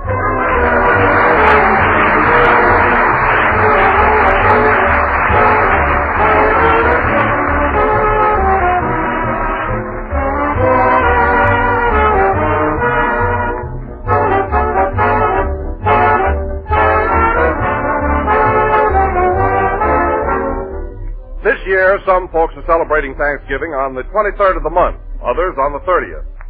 Well, either way, I'd like to offer a suggestion in regard to your holiday menu. For dinner, of course, there'll be plum pudding or pumpkin pie, but later on in the evening, when supper time comes, bring the day's feasting to a fitting close with a truly out-of-the-ordinary dessert, a shimmering dish of golden lemon jello. Now, there's really a luscious-looking dessert, ladies and gentlemen, a grand treat full of the ripe, tingling flavor of juicy lemons fresh from the trees and glowing with the warm color of sunshine. And you can serve it in shapely molds garnished with fruit, nuts, and maraschino cherries. Or it can be sliced into dainty cubes, tumbled into parfait glasses, and topped with snowy whipped cream. Either way, it adds up to a mighty slick dessert that will catch every eye and capture every taste. And that goes for all the rest of Jell-O's 6 delicious flavors: strawberry, raspberry, cherry, orange, lemon, and lime. Jell-O, remember, is a light dessert, just the thing to appeal after a heavy midday meal. And it's quick and easy to make and Mother will appreciate it after cooking a big Thanksgiving dinner. So order genuine Jell-O from your grocer tomorrow.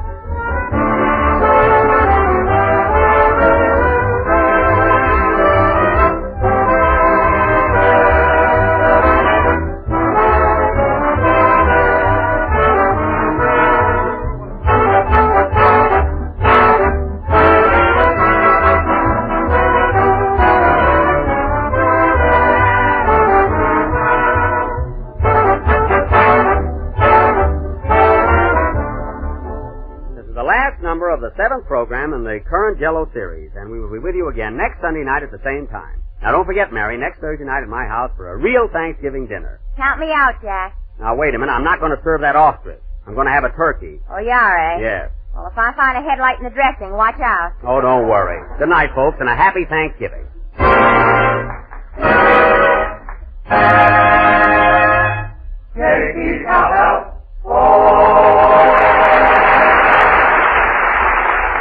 Here's news. Every Tuesday night, the Aldrich family is on the air, starring Ezra Stone as Henry Aldrich, that lovable hard luck kid. Consult your local newspaper or radio guide for time and stations, and be sure to tune in on the Aldrich family next Tuesday night. Bluebirds in the Moonlight is from Gulliver's Travels. This is the National Broadcasting Company.